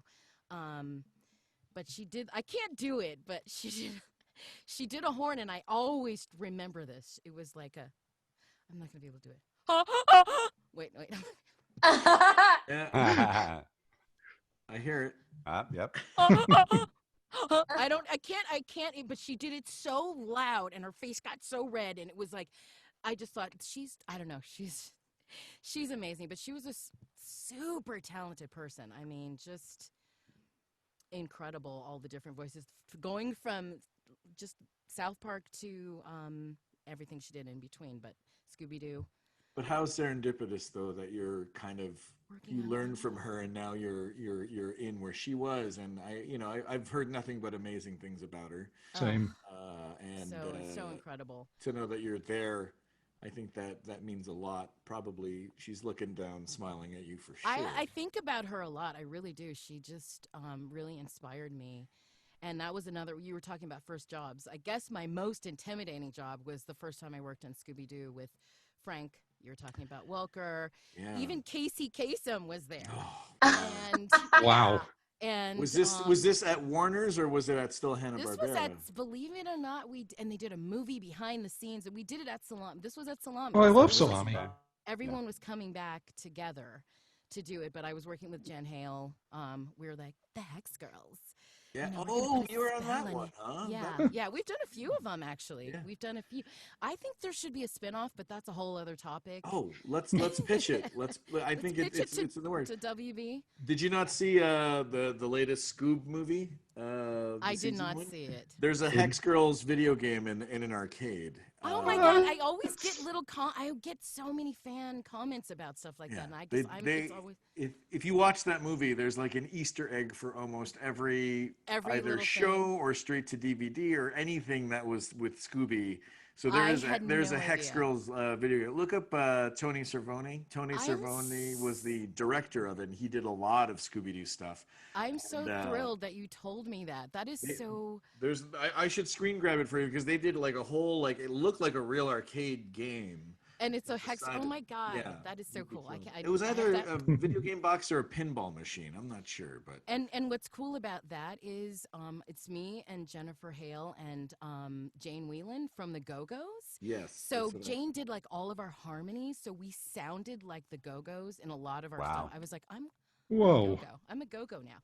So that was a super fun experience. That's one of my all-time favorite. Being in the studio, and it was like 3 days, it was like a big thing. Yeah, so thanks for telling me about that Easter egg. I had no idea.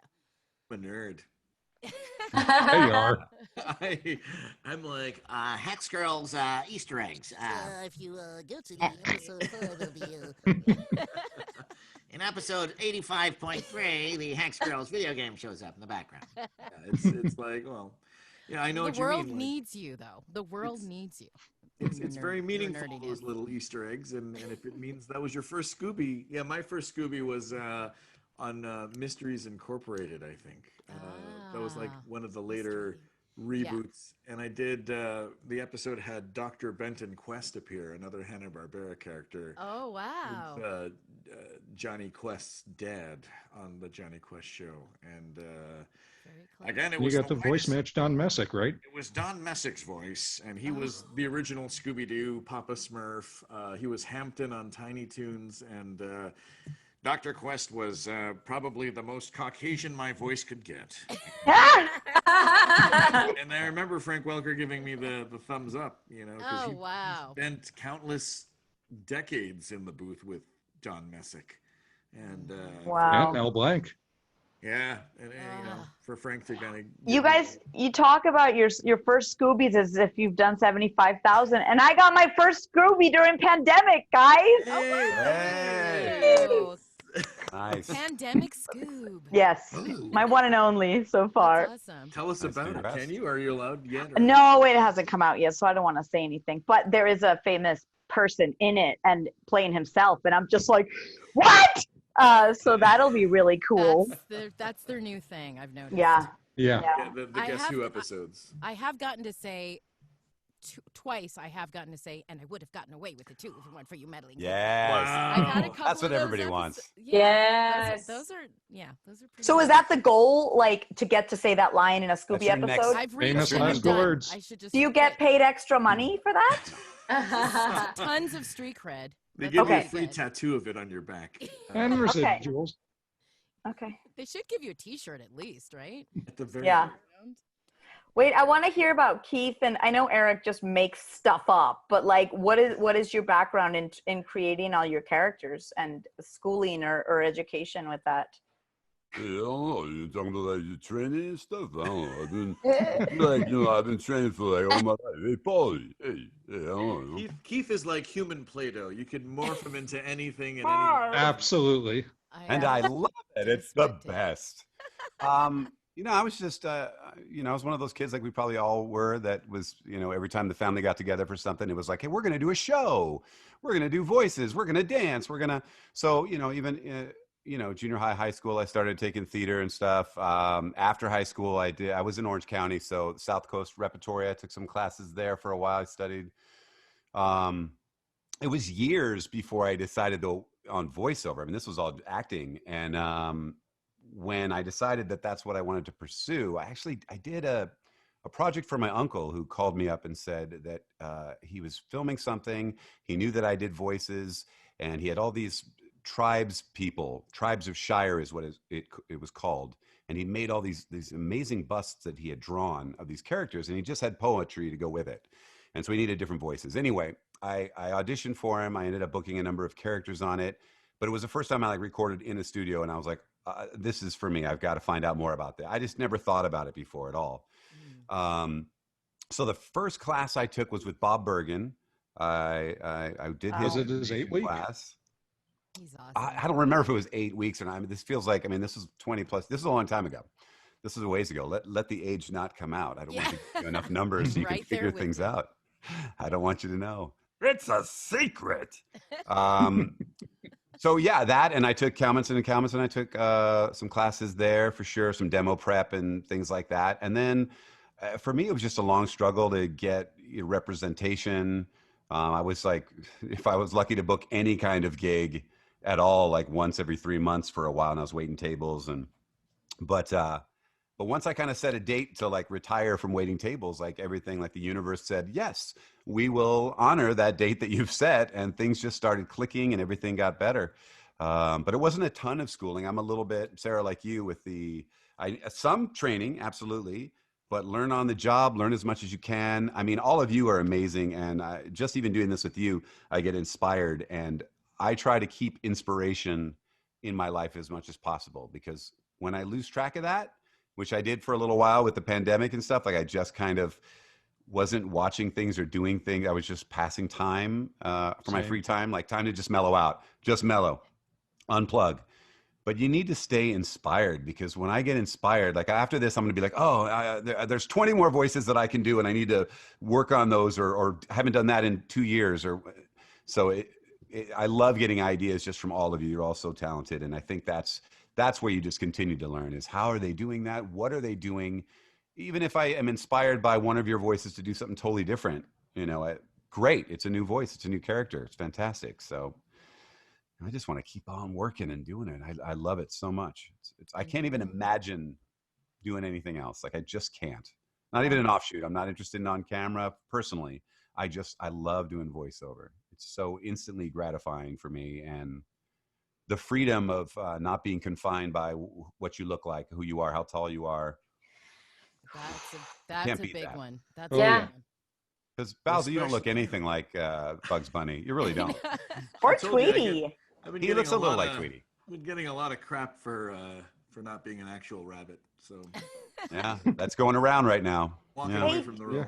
Tweety hasn't visited us today. I'm a little sad. Oh, poor Tweety. He's in bed way past his bedtime. Oh my God. Dwayne doesn't like me to be on Zoom talking to strangers. Yeah. Dude, while you were drawing them, were you always imitating more. them? I've been doing more doodles of Bugs, so it's grown. No, but I mean, like in your career, while you were an animator, yeah, like absolutely, because you're just spot on, perfect with all of them, and that's insane. You'd think that you'd been practicing them since you were like 3 years old.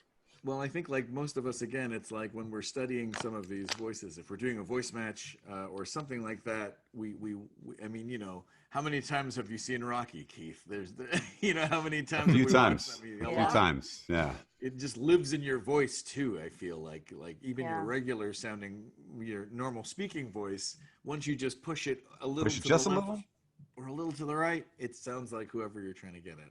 I don't know what it is about those Mel Blanc voices, because it's they're so strange. They're all so different from one another. If you watch Looney Tunes and close your eyes and just listen to the difference of like Yosemite Sam and Tweety and Daffy and Sylvester, it's just kind of amazing. And again, judging by how wide my ass is, as far as the hours that I've spent in front of the TV watching Looney Tunes, it's finally come in handy.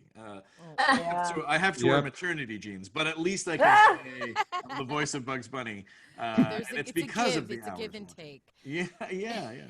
I thought carrots was supposed to make me skinnier. But yeah, there's that famous clip of him on Letterman. When Mel Blanc was talking, it almost sounded like Pepe Le Pew without the accent. Ah, yes, there is that pussycat that I must chase. And he talked about how he came up with the voice of Porky Pig with Warner Brothers. And, He said, they said, Warner Brothers asked me to come up with the voice of a pig. And I went out to the countryside and I wallowed around in the mud with some pigs. And I came back and they said, go home and take a bath. I did that. And, I said, if a pig could talk, he'd talk with a grunt like, oink, oink, oink, oink. That's all, folks. And That's like, that was like the famous story that he told on Letterman. And it's so funny because clearly he didn't, I don't think he really did that. But who knows? Story, though. It's a good back in story. the 40s. It's a great story. Back in the 40s when they were drinking, malt liqueur at 11 a.m. and smoking indoors in a three-piece wool suit. Who knows what they were doing back then? Was a different You know what time. I love about like that too is just everybody talking about like I think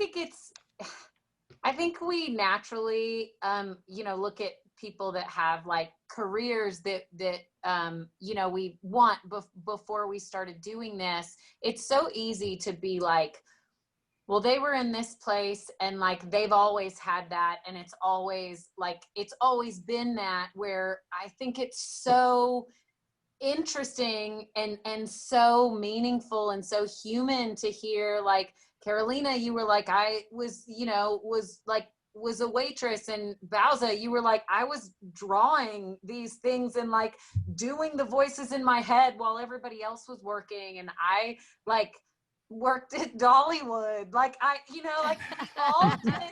That's the dream right there. Tell us about Dollywood, Crave, since you brought it up. Amazing. And Courtney didn't bring it up this time. I know it is the dream. But I'm saying, like, what I think is amazing about that is that, like, when you go to that, like, so whoever's watching, if this is like, you want to be a voice actor, we didn't always do this. This wasn't always our job. And we did what we had to do to get by.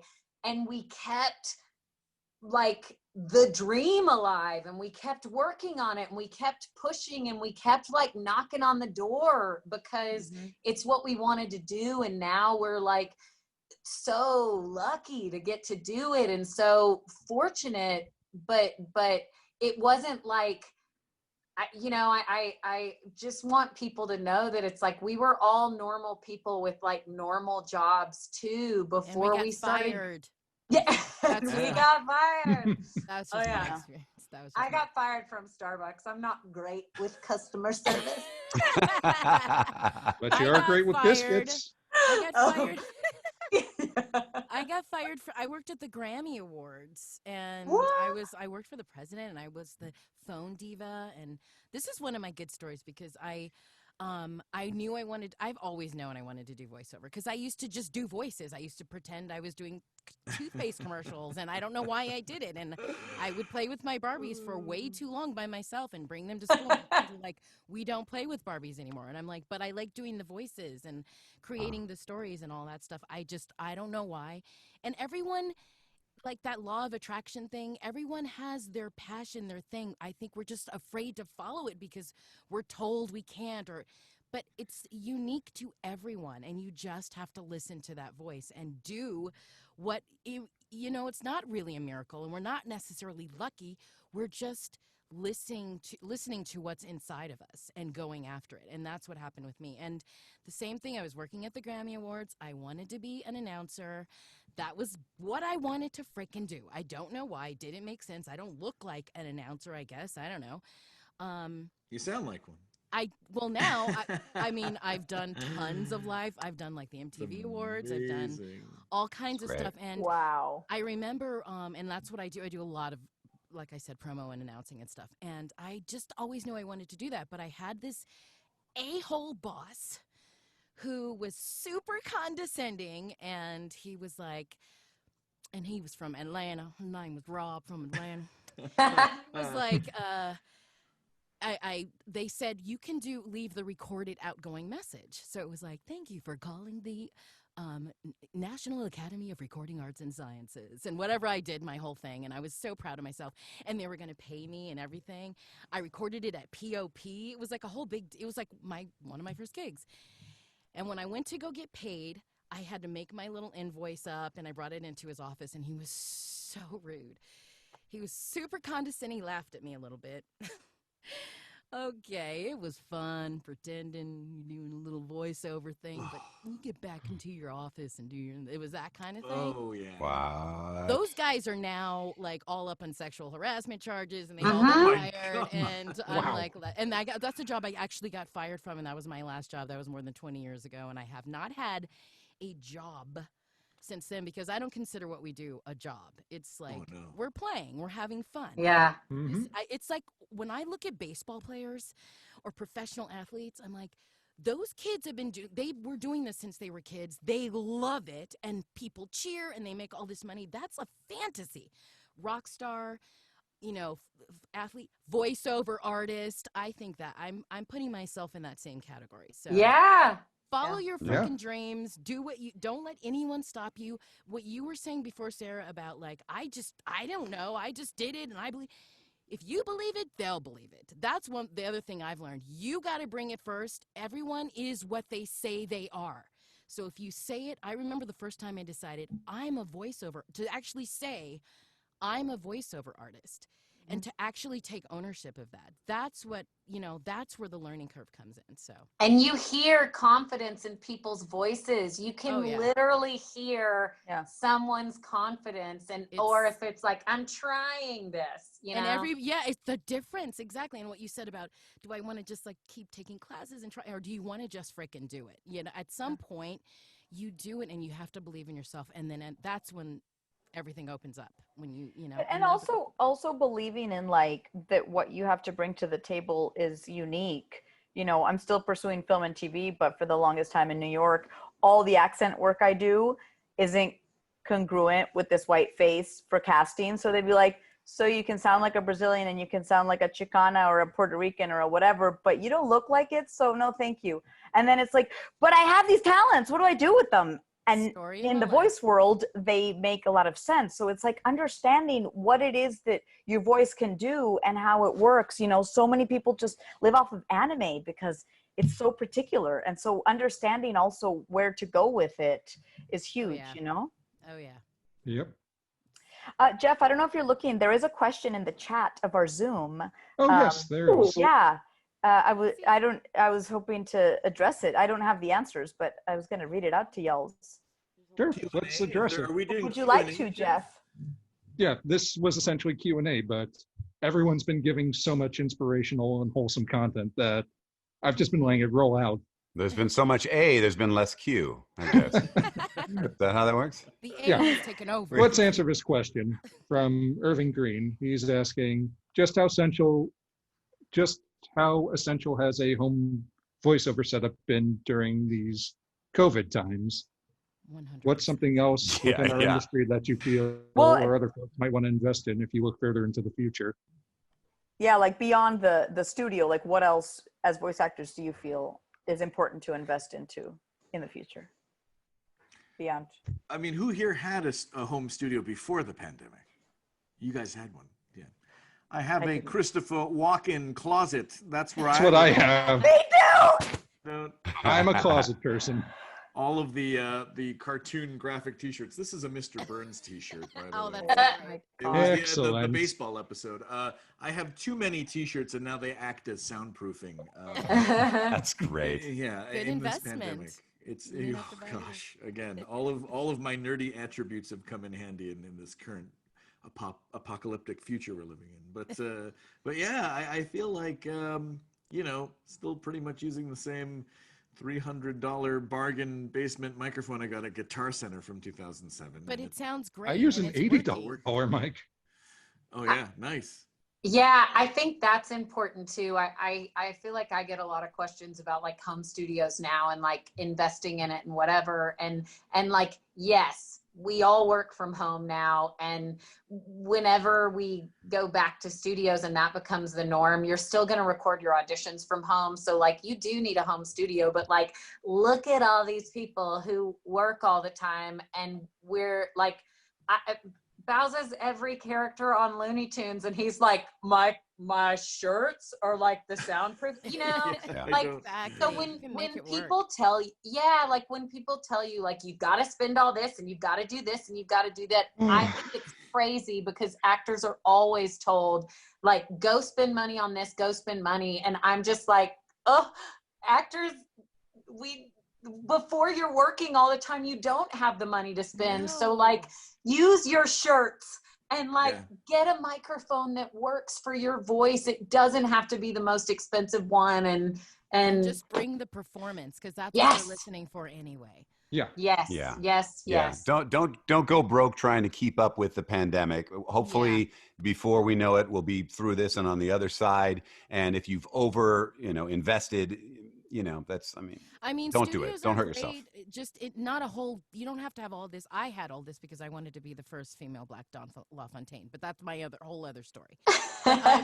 Donna You're rocking it though, Kimberly. I'm Donna LaFontaine. I got it. Yes, you are. I got it all, baby. Donna La Kimberly Brooks. And I did have to make one investment because I only had this for 16 because I only use this for promo stuff, and everything else animation you're going to the studio. But now the studio has come to me, and so I did have to upgrade. I did get another mic because you got a Neumann?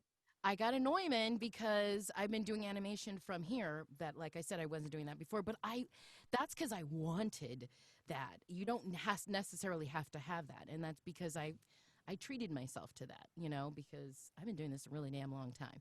And I just felt good about it. And I talked to a lot of different engineers. What I find challenging now is the engineering aspect of all of that we have to do. Yes. I just got a text. Hey, they're waiting for those files. Where are they? Oh my God. or how about I got a text. They're moving my session up tonight. Did you get the text? They got your files and they're blank.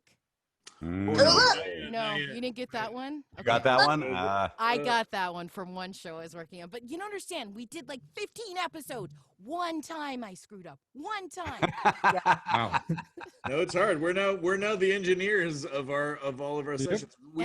Thank God we still have the engineers there listening, but they're so helpful. And there's also Source Connect too. Oh yeah, my best friends. I love those people. They're very invested in us doing well. So I don't know. I feel I'm getting a lot of help. We could not do this alone. Could not at all. Have any of you guys gone into the studios since though? I've gone in at least once or twice. I have. I've gone done in. I think I did. I think maybe 4, but one of them I was like, I'm not gonna. Like, it was a small studio, and they didn't. I don't think they took all the precautions that they should have. So I was very like, oh, I don't know. But the other 3 times were like amazing. Some of the studios have really made some changes where like you can, there's like a foothold to open and close doors. And like even in the bathroom, like you hand over the toilet and it flushes. Like everything everywhere in the studio is like you don't touch anything. Yeah, you don't have to touch. It's amazing. It's amazing. But that's not every studio. So yeah. It's you said Out Loud Studios? Out Loud is awesome. Yeah, they were awesome before the pandemic. But I mean, even since they've got I know I've had one or, when they open the door for you. You don't touch anything. You just, and you go in and. Yeah, Mark Grau's good. Mark Grau has made a lot of changes. Oh, that's good. So yeah, we did a Walla session. There were 4 of us and they put us each in separate studios, separate booths, and we all came in separately. We called from the parking lot and they went, it's your turn, Keith, and they just would bring me in. And nice. That's great. Did a great job at it. Yeah. But before all that went down, I did a tiny little voice on Big City Greens. So it was Disney, but I felt like it was tiny, and I booked a character in a pilot for Disney that might recur. So I was really excited, but it was so anticlimactic to walk into my Christopher Walken closet, pour there, and not get to like eat the little snacks at the studio, get my coffee, and like feel like I'm at Disney. I was just like, oh man, my Disney gig is in a closet. I know. I have to buy my own salami to make it feel like I'm at salami. Right. And some turkey bacon. I was just about to say the turkey bacon. That's so funny. Yeah, I know. Has anyone been sent a rig from any client yet for home recording? Not yet. It's coming. Kimberly has. Oh, it's coming. Well, it's on the way. Yeah, it's coming from. I can't say the show because I can't say it. But you don't have to say the show. Just if you worked on a rig yet. What does it rhyme with? Just tell us what it rhymes with. Just give us the first 3 letters and the last 4 letters. I don't want to get in trouble because I don't think people know the show's coming back. But a friend did Rhymes get with bar sent. tours. A friend got sent a whole motion capture contraption, and she had to shoot it in her living room and like cameras. I think I know who you're talking about. It's craziness. Like, I mean, I don't know if you know who I'm talking about, Jeff, but you're not going to know who I'm talking about because I'm not going to know who you're knowing, who I'm talking You don't know. about. I had a friend who had to do a bunch of facial capture in her closet recently. So. Oh wow. Yeah. That's amazing. Did they have to put the dots, like, did they have to, like, learn? Was there like a sheet of paper with holes in it and they'd spray through the... That doesn't make sense to me because That's the home technique. It's so intensive when you do facial capture or motion capture. You have know. all these people doing like the separate things, the dots, and they have to check this in front of a computer. This is wrong. This is right. Make this face. Do this. Do that. There's so much. Just all the setup is insane. It's crazy. How can you focus on acting when you have to do all of that stuff? Right. I did have one where they sent the cap with their own microphone on it. Right. That, but not the camera. That's a little. And Yeah, then, that's there's one show I'm working on. They want to and it was kind of a pain in the butt because they wanted to capture as a bonus. They wanted to capture our facial. It's for an animated show. It's not even for, but they wanted us to have while we're recording the cameras. Video. Yeah, just our own cameras on us, and mine. See, I usually turn this way because my script's here. Yeah, and it was just a whole thing. So I bought one of those the webcam thingies, and I don't know. It was just it slowed my whole computer down, and that's the thing. I need a tech in here. Yeah, no, I'm on a laptop. I don't even have a desktop, so I'm on a laptop too. The first time yesterday, I had to end a session early because when I plug the battery pack into the laptop, it makes a buzzing noise on all the audio, not just the audio that I'm sending through Zoom or Source Connect, but the actual backup audio. And I'm like, I can't continue. I know we only have 15 lines left, but I can't continue because everything I send you between now and then will have to be re-recorded anyways because it's like zzz, like this. Yeah. So again, all the problems in the pandemic. Apparently, though, there are power bars and strips that give you clean power, and that's what the problem is. Not, like, apparently, I have dirty power. You would. Yeah. Dude, Friday night at 8, dirty power. Dirty power. Yeah. No, I'm so excited to go back to letting sound engineers do what they do really well. God. I'm just worrying about I think the we all performance. are. They do it so much better than I could ever do. But I had to buy one of these recently, a wireless keyboard and mouse, because I had it in, like right now I have it in my booth because I'm not recording and whatever, but I usually have to have my computer outside of my booth. There's glass there because the fan turns on. And then all of a sudden you can hear, it's just like, and I didn't think about that. And then an engineer was like, you should get this. Actually, it was an engineer from Disney who said that. Nice. Wow. And I was like, I would never have thought of that in a million years. I just would have been like, okay, you're getting the fan. What can I do? It's going to be in every recording.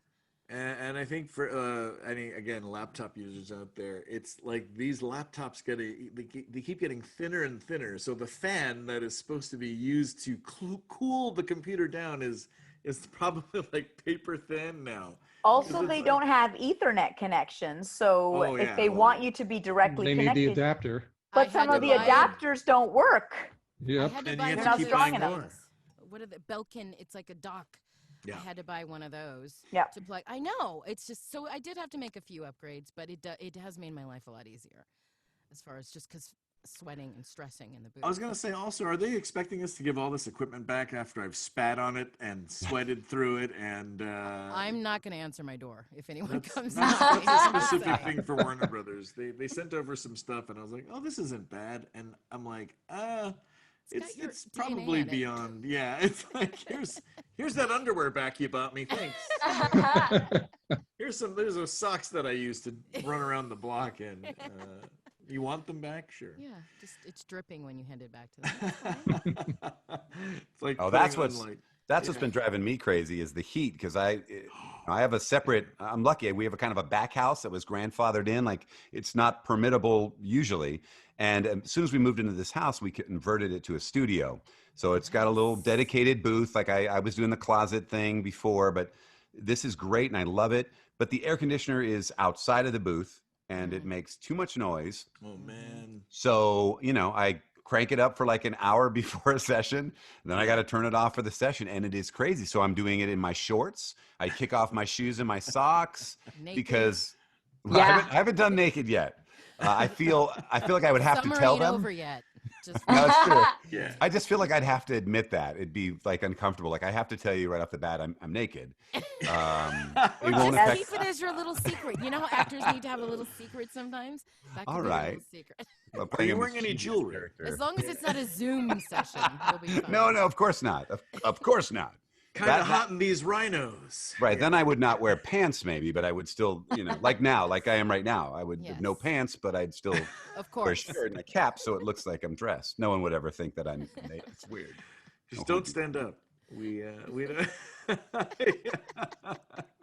I did that actually with a family Zoom that we had recently. Remember that Zoom that went around where somebody used the restroom during the Zoom? It went viral. Oh, yeah. Okay, so we were talking about that during a family Zoom together, and we were talking for like 20 minutes.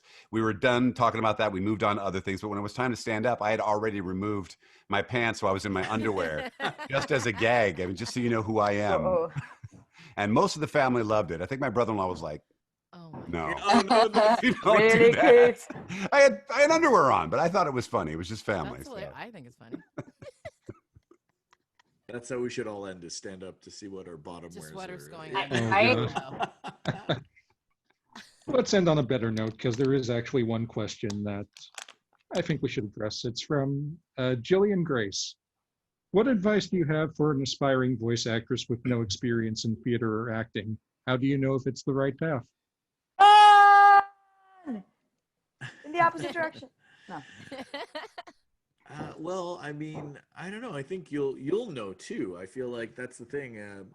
If you feel bad about taking yourself out of the situation and quitting, that's how you know maybe this is something that you should be in. You know, if you have to ask your question, what if, then I feel like you shouldn't give up. You should try to pursue as best as possible, because like me, I didn't have any theatrical background training.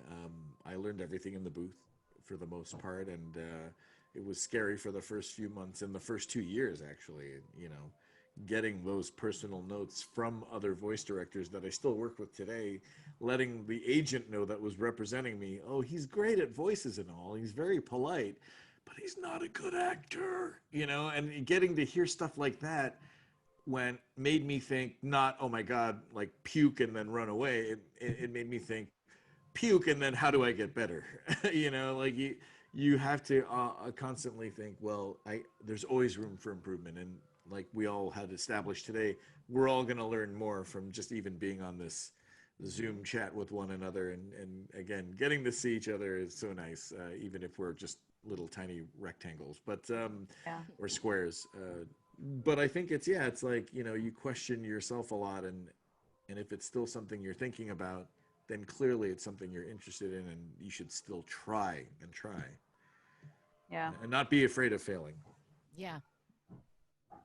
I think if it's like all of us have said, like it's the dreamiest job in the world, and we love it and can't imagine doing something else. And I think if like you can't imagine doing anything else, then like that's it, because you're gonna take the failures and keep going, because this is what you want to do. If there's something else in the world that you think you'd like as much, maybe do that.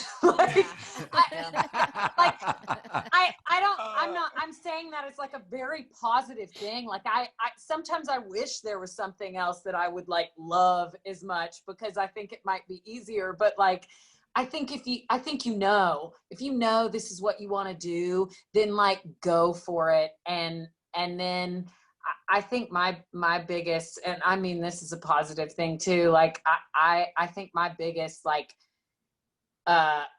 advice to anyone that like wants to have a career in like voiceover and entertainment in general is like, get really good at rejection. And again, I mean that personally. Yes, I mean it positively, of like, because we all like don't get way more jobs than we do get. And if that is like something that eats at you every time, it is not healthy and it's not good for you. But when you can get to a place and be like, that audition was fun, oh, that person got it, that's cool. Like, the better you can get at rejection, the better your career is going to be and the happier you're going to be, because then you just roll into the next audition, because that's all it is us auditioning for stuff all the time. And then you get cool calls every now and then that you book something. Well, and I also think I always recommend classes, and not just so you learn how to do voices, but I think being in that environment makes you meet other people that are pursuing the same thing. So then you become friends with the cool chick who did the cool voice, and you start collaborating, or she tells you she got an audition for something, and then you can go on that same one. And then that teacher is gonna recommend a bunch of resources, or they heard your voice and they recommend you to something because at that moment they're casting. I just feel like being in an environment that is conducive to that is just going to kind of expand and inspire you more, not just where do I place my voice, how do I do a good accent. It's more about like the environment you're creating for yourself, you know, and the positivity that goes around that. I think that's a really important thing that we don't think about, you know. It's true. And that first job I was talking about, Doritos, I think I booked it because I was taking a class at Kalmanson and I didn't have an agent yet. And Kathy called me and was like, "Oh, they submitted me just from taking the class. They just liked what I was doing in class, and they submitted me for this." And I booked my very first audition, and that was I didn't have an agent. And then the next week I auditioned too. Same thing with Kalmanson, and I booked my very first 2 auditions. That was just freakish luck, because they say if you do 25 auditions and you book one, you're like killing it. So that was just a fluke, but I would never have even had that opportunity had I not taken the classes. And then I actually got my agent, Sandy Schnar, at the AVO. It's called AVO now, but it was called back in the day, because I had 2 commercials and no agent and no one to like go over the contract. So I'm walking into to Sandy Schnar, meeting her for the first time. Kathy had called her personally. And what was really cool was, this is all full circle. April Stewart, who I was talking to about earlier, her partner, Art Butler, is like my best friend. He worked there at the time as the booth director for AVO. And Sandy was like, "Sure, of course I'll represent you." But she's like, "Can you do kid voices?" I had never done that, but I was like, "Yes, of course." And I went in with Art, and it was, I don't know, something he had me read, and Sandy listened to it, and I just went for it. I mean, I just did the thing that you were talking about, Sarah, like just went for it and tried to believe in that I could do it, and it turned out great, because I think after that is when I booked Dexter's Lab.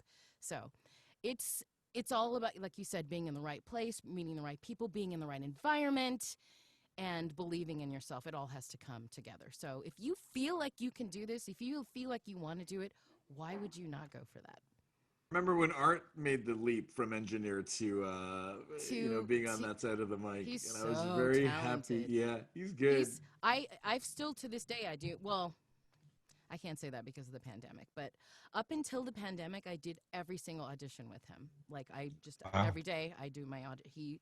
He's a great director, and he knows how to just say the right thing to get me to get to the place where I need to be, or just direction wise. And so I feel like when you mentioned him, you said her partner, our butler. I understood our butler, and I'm like, our butler. Kim has a butler. Okay, lovely. I have 2 butlers. Art actually. Butler. Sorry. Yeah, I don't know. It's all about believing in yourself.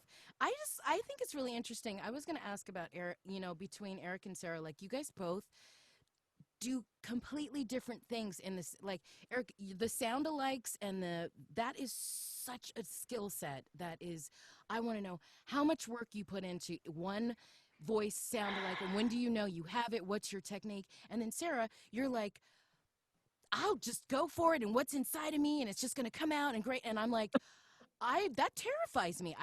I I don't even know who I am. I'm like, what are they telling me to do? I want to do what this is. So it's very interesting. We both have. But it's funny. I will never book a commercial. Why do you say I that? will never do a sound-alike. Unless the commercial is like a parody of a commercial is when they usually ask me to come in, or if there's a cartoon in it.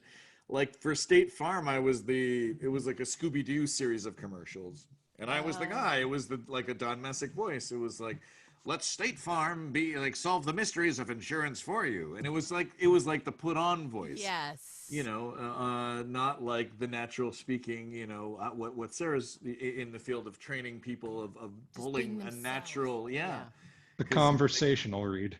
Again, but it works for that purpose of it being a commercial in a commercial almost, you know? Where it's just like that. But as far as sound-alikes are concerned, I don't know. It's just like for everyone wants to be Bugs, but no one really thinks about Daffy. And then when I was in for Bugs, they're like, have you ever done Daffy? And I never have. I never tried. I posted a clip the other day of me doing it for a radio bit with Kurt Russell. Wow. This was like years, Swampy Marsh, the other half of Phineas and Ferb creators. He just reached out and was like, can you do Daffy? And I was like, I guess. I don't know. He asked Bob Bergen and D. Bradley Baker, and they're like, what time? And they're like, it was like 6 a.m. They're like, no, thanks. No. and I was like, I'll do it. And this was long before I was cast as Daffy. And it was just funny. When I do his voice, I don't really think of Mel Blanc doing it as he did it. It was kind of Sylvester's voice, but he acts like a jerk, and then they speed it up, kind of like how Trey Parker does Cartman, right? He kind of has this kind of attitude, rounder voice, and then whatever happens when they speed it up, it becomes Cartman. But I kind of do the sped up version when I do it. And I'm actually thinking about Richard Dreyfuss with a lisp. You know, my God, that's not going to be a hot meal for a shark. You know, like that's kind of the thing that I'll never hear Daffy the same now. What we're dealing with here is a perfect eating machine. All he wants to do is eat and make little baby sharks, and that's all. It's quite a miracle. Yeah, that's kind of almost it's a trick. It's a party trick, but yeah. That's impressive. That's how it happens. And Sarah, what about you? I mean, what do I? Just is like I don't know. Show us your Daffy. How do you pull stuff out of your? How do you? That's my Daffy. That's how good I am at sound. You got the job. Who you are and just bringing not being afraid to just bring who you are to the thing instead of trying to figure out what they're. What they want or, trying to fit into some box. That's amazing to me. Well, thank you. I think what everyone does is amazing. I think for me, was that your Christopher Walken? Yeah, it was. Amazing. Amazing. Thanks, guys. I'm so multi-talented. No, I really honestly, I think it's as simple as this. Like when I get a script for something, I don't think about and I'm sure so many times I'm like, I will probably piss off the person listening to it because they're like, what was this? How did she get this out of what we sent her? But I think I don't know. I think when I get something of not how do I show them what I think I'm trying to figure out what I think they want? And how do I show them I'm what they want? And then they can direct me in the session because this is my idea. And and then I have this other idea that's totally different and I'll throw that out too. And then if that connects with them, then it doesn't really matter what they want for the final product because they'll bring me in and direct me on it. Yeah. I don't know if that's awesome. Helpful. It is because I never, that was just so interesting to me because I wish I could do that. You guys, that's what white trash people bring. We just bring trash learning. Trash learning. That's true, though. I mean, I like that, though. I mean, really just being yourself. I mean, in some ways, it kind of increases your odds because, I mean, we were talking about for commercial work and stuff. If you're really bringing the truth and the reality that's yourself, sometimes they won't want it, but you're consistently bringing that, and they're going to find you. They're going to be like, oh, that's it. Exactly. Whereas if I'm trying to fit myself into their description every time, I'm not, maybe they're kind of good reads, but I'm not giving that originality. I'm doing what they're telling me to do. And everyone else is doing it too. And everyone's doing it.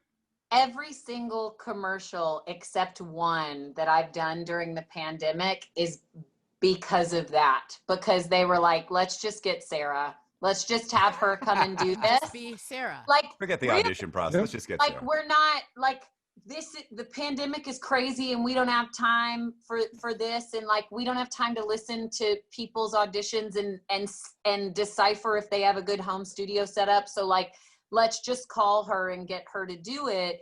And like, I've only like legitimately booked one during the pandemic, but the rest of them have been just because they were like, yeah, we know she'll do something.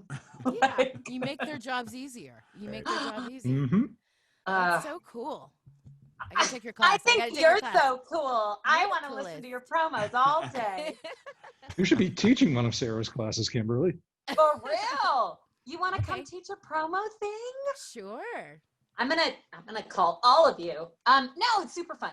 I do love that because I think, again, everybody has something that they bring differently to it. And if I can get like, a 2-hour class of like how you do something and a 2-hour class of like how someone else does something, like you learn so much. And just last week, like my dear friend, Mary Elizabeth McGlynn, who's an amazing actor and director, like I learned there. And like I learned so much from her that there was like an animation thing that I did like the day after she did her workshop, and I was just like, oh, I remember what she said then, and that makes sense right here, which I don't know that I would have had that approach if I hadn't just like, soaked up all her wisdom the day before. Yeah, she's great. She's amazing. She's just incredibly quick-witted. Oh, yeah, absolutely. And, always knows how to describe what she wants, and then she has something new, and it's boom, she can express that to you immediately, and it's the best. And it's always good working with a voice director that you want to be the best for. Like top of your game. Not scared of or terrified to make a mistake with, but just to be the best you could possibly be in that situation. I know working with Andrea Romano was like that. For whatever reason, she just somehow, when you're in that room with her, you want to be your best. You were with her on Voltron, right, Kimberly, for that and stretch? many and a bunch of things. Like I said, I've been doing this a long time. Yeah. I remember it was like one of her last ones, Voltron, and then Puss in Boots, and just a handful. But I remember just always in the room with her, just suddenly I was like, I stood up straighter. Yes. I wasn't slouching as much. Totally. And you probably weren't a minute late either. No. Minutes early. I'm late. I learned that. I was not a minute late either. Charlie Adler, too. Sleep in the parking lot the night before. Charlie Adler. Another one. Yeah. we could great classes entire too. Panel on him. I know. I'm luckily working with him on something right now, and does he keep going? Skinny girl. He gets That's a great Charlie impression. That was really good. That's the only thing I can say that he says to his sound engineer always. That's about it. He's awesome. I don't know. It's funny. Yeah, he's insane. Have you ever taken any of his classes, Kimberly? Did I take? No, because another one of my first jobs was I worked on Rugrats. That's how dang old I am. I'm trying to tell you. And he was directing that back in the day. So I felt like I was getting those classes for free, basically. Right. Absolutely. Yeah. Really great. Were there any other Q's in the A's and the Q's and A's? I know. There's a couple of them, but we're a little bit into overtime right now. Oh, we are? We are. Overtime. Ooh, yeah, we're about 10 minutes over. I didn't So realize we started getting paid 9 minutes ago. Okay, cool. Yes, golden hour. We're getting paid twice as much as we were before. Triple Double scale. Halp Network just signed off. They're like, as soon as they heard that, they're like, we gotta go. Right. We're good. Just like, bloop. Let's do one more question, since it's about vocal health, which is more important than ever before during a pandemic. What do you do to look after your voice on a daily basis? Drink lots of dairy. Drink a lot of coffee. I had a huge milkshake yesterday. I thought that was helpful. No. Lots of almonds right before the session. Yeah, it's true. A lot of, people have different warm-ups and different things they do, but some of it is things like you're talking about, like literally I lactose intolerant, but dairy is not so great has never been great for my voice. So I haven't done that in forever. I mentioned earlier that I gave up coffee because it's so acidic. I gave that up like 3 weeks ago, which, trust me, I miss it like crazy, but I also want to have a career. So I was just noticing it was affecting my range, and I was just couldn't control the rasp. I like to control my rasp. Yeah. When I want to be raspy, I want to be raspy. Yes, but I don't want it just coming in out of nowhere, because that's bad. If I'm doing it. Yeah, if I'm up here, I don't want to be super. You don't want the raspy in there. So without the but it's better than it was 3 weeks ago because I was like, what's going on? Did you discover that on your own, or did you was that like a doctor's situation, or how did you figure that out? I just started figuring it out on my own. I started getting kind of some acid reflux, which I had never had in my life. And it wasn't so much that it was happening consciously, but when I was going to sleep. So I would kind of wake up in the morning and be like, what is going on? Like, and I just want to wash my mouth out. And so I guess I had some like acid that would just kind of sit in my throat. So I don't really eat after 7 p.m. anymore. Which is one of the things you don't want to be digesting, like, while you're laying down flat, basically. And I just, followed that up with, now that I know that's a thing, I can tell if I'm like, let me drink a bunch of pineapple juice. It becomes very clear that was a poor choice very quickly. Do not drink the pineapple juice before that was a bad choice. Yeah. So stick with water. Water is great. What's wrong with water? Absolutely. And tea. Absolutely. Tea is my go-to. Like tea, absolutely. And they have some really great throat coat. I mean, and I like that. The best tea is the echinacea tea. I feel like it tastes good, and it just solves everything for me. I don't think I've had that tea before. Whenever I'm in a pinch, I just call Fred Tatasher and say, "Hey, Fred, what's in your right pocket?" And then Exactly. He'll go, "Hey, man, here you go." He has that whole kit. He's got a whole thing going. He has a bottle with I don't know what kind of language. It's definitely from the Asian culture. It's either Nimjam. The Chinese one. It's Chinese. You have to go to Chinatown to get it. It's either cough syrup or marinade for chicken. I don't know. They also make it in lozenge format. Yeah, and you can actually get it on Amazon. I don't think you have to go to Chinatown, but it is or Fred's house. More fun if you go to Chinatown. I did go to Chinatown. Just go to Fred's house. That's what I used to do. I used to go to Chinatown for it. Absolutely, but you can order it on Amazon.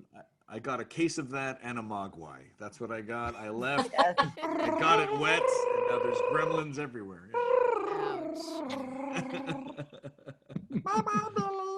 But yeah, I am the worst person to ask that question, so I will not answer it. And on that note, I don't know. Good luck, break legs. I have a studio test to do. Follow your dreams. All right. Yeah. Thank you. Are you going to wrap us up, Jeff? Yeah, I think so. This was such a good panel, and I can't believe Halp Network actually let us go over. So again, thank you guys for agreeing to be part of this.